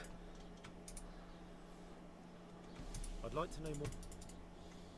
God be with you. God be with you. Right. According to the master's description, Florian is definitely on my list of suspects. I need to talk to him. Well, where's this Florian the Fool? Talk to Florian the Engraver's Apprentice. Okay, he's going to be down over here. What's your favorite mod for KCD? Wanted to try some at the Nexus. I've made quite a few videos on my channel about different mods, and most of those are ones that I enjoyed. But the problem with them is, I don't know how many of them are active or even downloadable anymore. Let me double check and see exactly the location where he's at. So there's the tavern. He's right across from the tavern. So I went too far. The ones I still have active on here, I still have the, like, what do you call it? Developers menu active. I know because after the stream last time I streamed this game, I spawned in all the humans and it crashed my game. I haven't done that for a long time. Oh, I still haven't talked to Rapoda?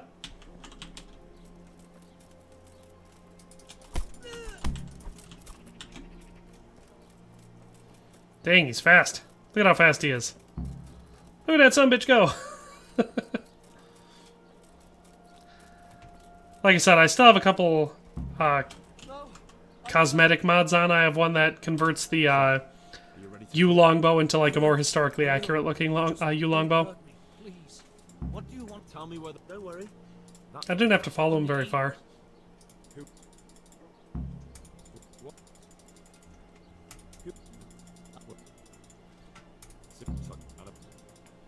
Sounded like you said Psycho Sylvan.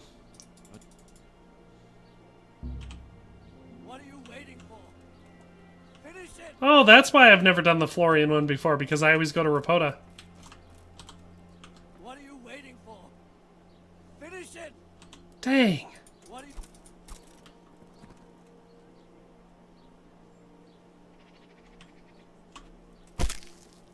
Curb stomp.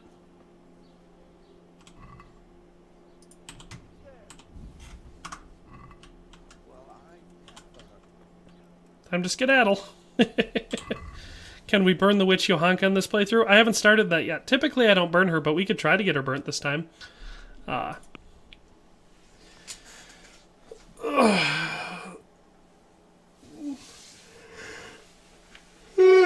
Cruise the Entertainment says, I made my life much harder. Didn't go learn from Robart instead. Snuck around the map into places I should not. Be fun but bad idea. Yeah, no. That does make it much harder. I've got to find the entrance to the mine shaft in the Skalitz Hills. I could ask Ulrich to accompany me. Let us do so. Because I want to finish up this stream. I'm getting tired and ready to move on to something else, but I do want to finish this mission before we do. It is a longer one, but I believe this is the last step to it. So we'll do the old Ulrich von Liechtenstein type plan. Oh yeah, we can make that a plan when we get around to doing Woman's Lot, which I could probably start doing pretty soon here. As soon as Pestilence is over, I think you can do it. At least the stuff with Johanka. And we could try to get her burnt. Probably wouldn't be that hard. I think that's the default thing that happens if you screw everything up, so it's pretty easy to screw stuff up.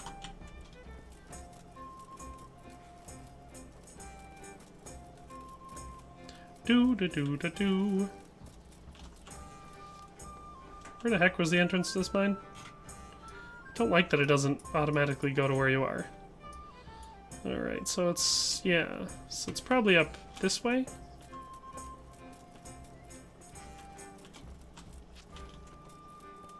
This could be it.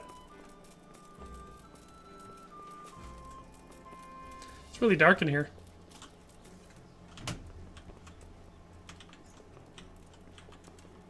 I'm gonna turn around and go back. I don't have a torch. Jaren says, Casey, the NPCs be faster than Usain Bolt even if you hit them with the mace. Yeah, that's true. I mean, I don't know if there's a direct NPC to Usain Bolt comparison, but they do seem to run ridiculously fast considering, like, you are a very athletic man-at-arms in this game. You should probably be able to outrun the average peasant.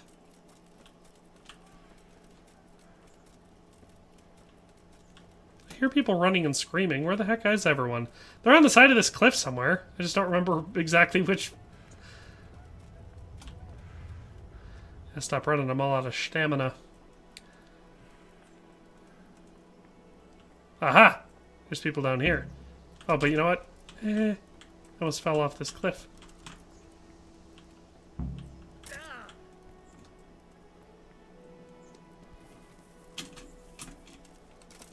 Let me over this. I don't want Ulrich to die.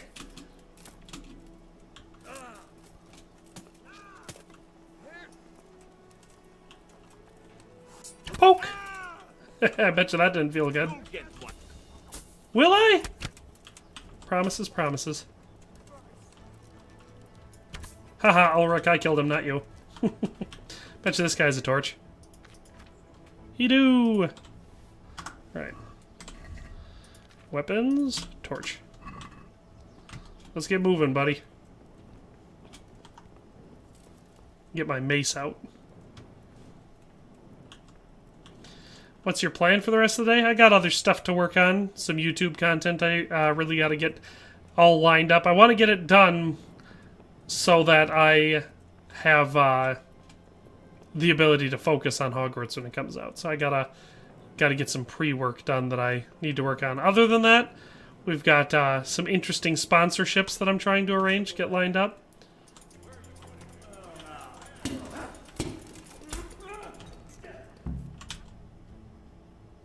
Did we do it? Hey, we did it. Look at that. I can't give away too much about those, but I got some of that work to work on. It's a business me and my wife are trying to establish that we have some work to get done. Get some of that done today. I could eat. That would be fun. Jesus Christ. Who are you and what are you doing here? I'm here. How about you, Dr. Zodden? What are your plans for the rest of today? Ooh, Krister Trigg subscribed to me an hour ago. Very cool. That's no concern of yours. I'm sure we could come to some sort of agreement. I have plenty of coin. We can come to an agreement that you'll keep your mouth shut. Please, don't take this personally. Wait! What? Do you want to do it? Be my guest. It gives me no pleasure. You can't kill him. I have orders to take him to Radzig. That is unfortunate. I have orders to kill everyone involved in this business. You can't do that. I have no choice, as you are aware. Eat pickle. Why do you want to kill him? He may have valuable information. For that exact reason. Ben Smith says, what is that sword Ulrich has? It's a visual mod. It changes, I think, the mercenary sword or something. We'll see once I get done with him. But it gives it a cool skin. You're a traitor. The world is not so black and white. We were on the same side for a while, but no longer. That is how it goes. I've beaten you once already. Do you really want to try again? I have no choice. You could hang up your sword, stop being a knight. Why would I do that? Your age. Every morning you wake up feeling more and more sluggish. Day after day, just Ben Smith, as far as the visual mod for it, I've done a video about that specific mod. I might have done it in the same video where I talk about the longbow mod, but I don't know. It's hard. I did it a long time ago. But I still have that visual mod installed in the game. You've grown too old. Dr. Zodden says, Raid Shadow Legends, Manscaped, Dr. Squash, War Thunder. None of those. If you're talking about the sponsorships we're working on, it's none of those. There's one that's a really small one that I'm looking forward to the partnership for, and then one that's a bigger one, but it's a smaller deal for me because I have such a small channel. But if you get lost in the mine, there is a spirit that leads you out. Jaren says, why is Ulrich wearing Talmberg Waffenrock? Did he steal it? I guess I never really thought about that. I had plenty of time there to pull out my bow and just kill him. Ah! Oh, sick master strike there, Ulrich.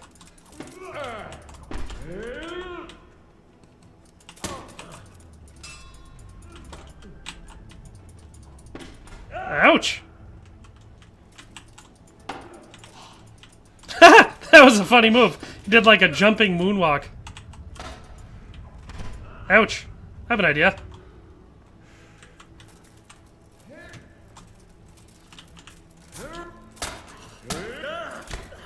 Sorry, Mr. Von Liv... Enough. You've got to leave me be. Really? I thought he said I had to kill him. Dear God. Alright. Let's get our arrows, our Dorky, our Groshen. Oh, that's the Knight's Waffenrock, by the way. Oh, he dropped the sword, so I can't even show it to you. We'll take his armor, though, because that's good stuff. Alright. Where is his sword? There it is. So it is the... heavy shield. No, I'm just kidding. Let's get that sword. It is the Granddad's old sword. That can't be right. What the hell happened to the sword that he had that he was fighting with? Whatever. Come on, nerd. So yeah, that's Jaren. That's not the Talmberg Waffenrock. It's the Knight's Waffenrock. Use the beams, Nico. Jaren says, mace is the most overpowered weapon in KCD. The mace is the second most overpowered weapon in KCD. The most overpowered is any spear. If you get the spear pole arms, they are ridiculously overpowered. Thank you, Master Fayfar. It wasn't easy, I can tell you. I'll take some men and have a good look around there. And what should I do? I just trimmed my beard super short this weekend. What do you guys think? In the meantime, I cut like an inch off of most of it. It was like a softball-sized amount of beard hair when I got done. So I took a lot off. I think it looks good. Makes me look distinguished and well-trimmed. In any case, that is where I planned to end it. Let's see if we finished off all that Glisters. Dang it. We still have to talk to Sir Radzig. I guess we've got a little bit yet before I end off this mission. I'm going to swap out this torch. Put my shield it back on. There we go. Alrighty. Jaren says, yeah, the spear is epic. Yeah, they're insane. I think it was the last episode of this streaming series that I'm doing here. We took Previslavitz, and I started with the bow because I'm an archer in this playthrough, or kind of. I sometimes am also using my mace, but I'm supposed to be a dedicated archer. And I did that until I got my hands on the spear, and then I just speared my way through the rest of the mission. They're crazy good. Crazy D Entertainment says, I stored one in Henry's pocket. A Bohemian ear spoon? Crazy D says, yes, looks good. Thank you. Yeah, I thought it turned out pretty good this time. Because, you know, when you have a beard, and you try trimming it, even if you do exactly the same thing, or you try to do exactly the same thing, it turns out different every single time. Or at least that's been my experience. So, every once in a while I get done and I'm like, damn, that looks bad. But this time I thought it looked pretty good. Jaren says, why is Fafar wearing underwear, not his green clothes? Because, Jaren, he was undercover. In that mission, he takes off his fancy green outfit, and he wears just like a normal thing because he goes to Sisao undercover. It's one of the fun little details in this game that I quite enjoy. Dr. Zowden says, need to go full Duck Dynasty. The biggest I've ever had my beard was maybe like out to about here. And it just drove me nuts. It was insane. I have no idea how the Duck Dynasty guys can do that. Like, actually keep their beard that long. It drives me nuts when mine gets too long. Redneck Zeus says, Manscaped just released a new beard trimmer. Did they? I have either a Philips Norelco or a Wall beard trimmer. I bought the set with all the different guards and everything. I use the number 3 one on the sides, and then I feather with the number 2 on the edges to get it, and then I just use the without a edge on it, without a guard for like trimming the bottom part, and then up along the neck and the rest of my face. So I think it's Philips Norelco, but I could be wrong. I have yet to try a Manscaped product. I see the ads all the time, so I'm familiar with them, but I have yet to try one. Crazy D says I need to trim my face. Beards, I am very glad that beards have made their way back into popular culture in a serious enough way that it's no longer unprofessional to have a beard. Because that was the worst change that American society ever made. For the longest time, so like, I shouldn't say that. Starting in the early-ish 1800s, around the 1820s, 1830s, and leading all the way up until the mid-1900s, beards were considered professional, as long as they were, you know, well-maintained. Beards were considered professional appearance for men. It wasn't until, like, the 1910s, 1920s, or somewhere around there, when people started saying, no, the man has to be clean-shaven at all times, maybe a mustache, but even that went out of style in, like, the 60s. You have to be clean-shaven, otherwise you're not professional and your appearance looks bad. Who made that decision? What a bunch of idiots. Probably a bunch of people that couldn't grow beards. Men look better with beards, or at least most men do. Not all men, but most men look better with beards. Not to mention, if you're someone like me who lives in Wisconsin and spends a decent amount of time outside, they're great for protecting your face from the cold. Jaren says, do you know the Wolverine Easter egg near Neuhof? That one I don't know. What is it? GW says, when the safety razor was invented. I guess that's fair, yeah. As soon as you no longer needed to get a straight shave or use a straight razor, that's when everyone decided it was more professional to shave your face. See, for me, I mean, I grew my first beard at like 16 or 17 years old, but it wasn't a great one. It was fine. It didn't look all scraggly and nasty like a lot of teenage beards do, but it wasn't full and luscious yet. But I was working at a factory before my first child was born, and it was a food place, and so if you had a beard, you had to wear a beard net. It's like a hair net, but on your face. And so, for a long time, I hate... because beard nets are the worst. They're way worse and way less comfortable and more inconvenient than hair nets. And so I hated them so much that I pretty quickly decided, nope, not going to do this, and I shaved on a daily basis, so I never had to wear them. And I did that for the better part of like a year and a half, 2 years, until one day I was about to shave and I was like, nah, I don't want to do it. And from that day on out, I haven't shaved since then. I've trimmed it down to almost nothing, but I've never shaved my face since that day, and that was like 7 or 8 years ago, so that's about how long it's been for me. Hey, look at that! Band of Bastards is the next thing we'll do by talking to him. So we should have completed... Please tell me we've completed all the Glisters. Oh my god, we're still not done with it! This is taking forever. Dr. Zodin says, Prohibition teetotalers. Jaren says, it's a Wolverine skeleton hand coming straight out of the ground. Oh, that's interesting. I'll have to go look for that at some point. I like Warhorse Studios. Clearly they're, well, I mean, definitely gamers to a certain extent, most of them are, but they definitely also care about pop culture, because in the From the Ashes DLC, the horses that you get at the horse stable, one is Shadowmere, that's a Skyrim reference. One is, what do you call him? The white horse from Lord of the Rings. How am I forgetting his name? Shadowfax. That's another one of them. And then I think one is from another game that I didn't recognize. Why can't I get in there? I need to talk to Bernard. Where the heck's Bernard? Of course, he's up in his freaking... These missions sometimes, they make you run around for so many steps. I mean, I get it for immersion-wise, like, it makes sense that Sir Radzig wouldn't have the keys, but why not the bailiff? You'd think the bailiff would have the keys to his own jail. And he's right next to the jail, so it would be way more convenient. But...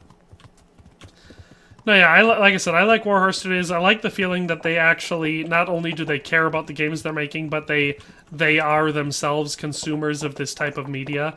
And so you're playing a game that was made for you by it's made for fans of this type of content, by fans of this type of content. Makes it feel a lot more authentic.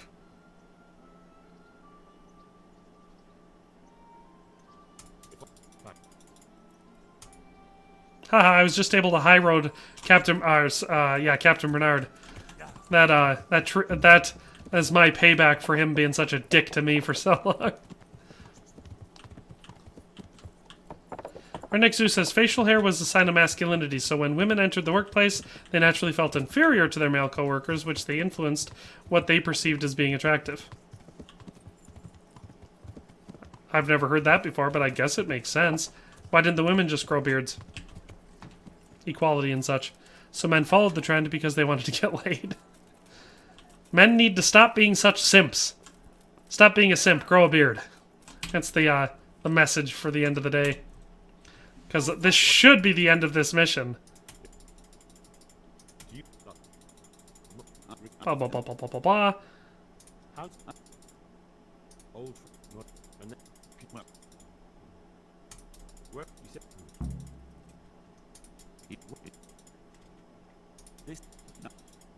That'll do. Why?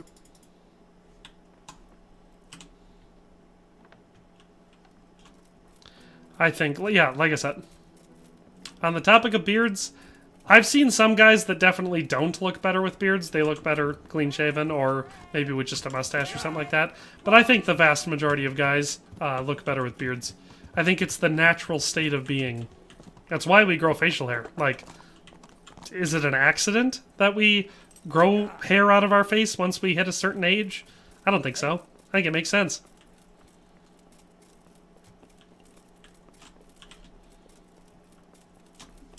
Come on, Radzig, please tell me you're still here. It's probably up in the stupid tower. I have to zoom in further. Dang. That icon could be in the tower, or it could be over here. Because of the angle that the map was at. Well, he's probably up in the tower. There he is. Yeah, he comes down when you come back. It's like he's up there looking for you. Dr. Zowden says, have a great day. Thank you, Dr. Zowden. You have a great day, too. Thanks for the super chat while you were here. And, of course, thanks for being a channel member as well.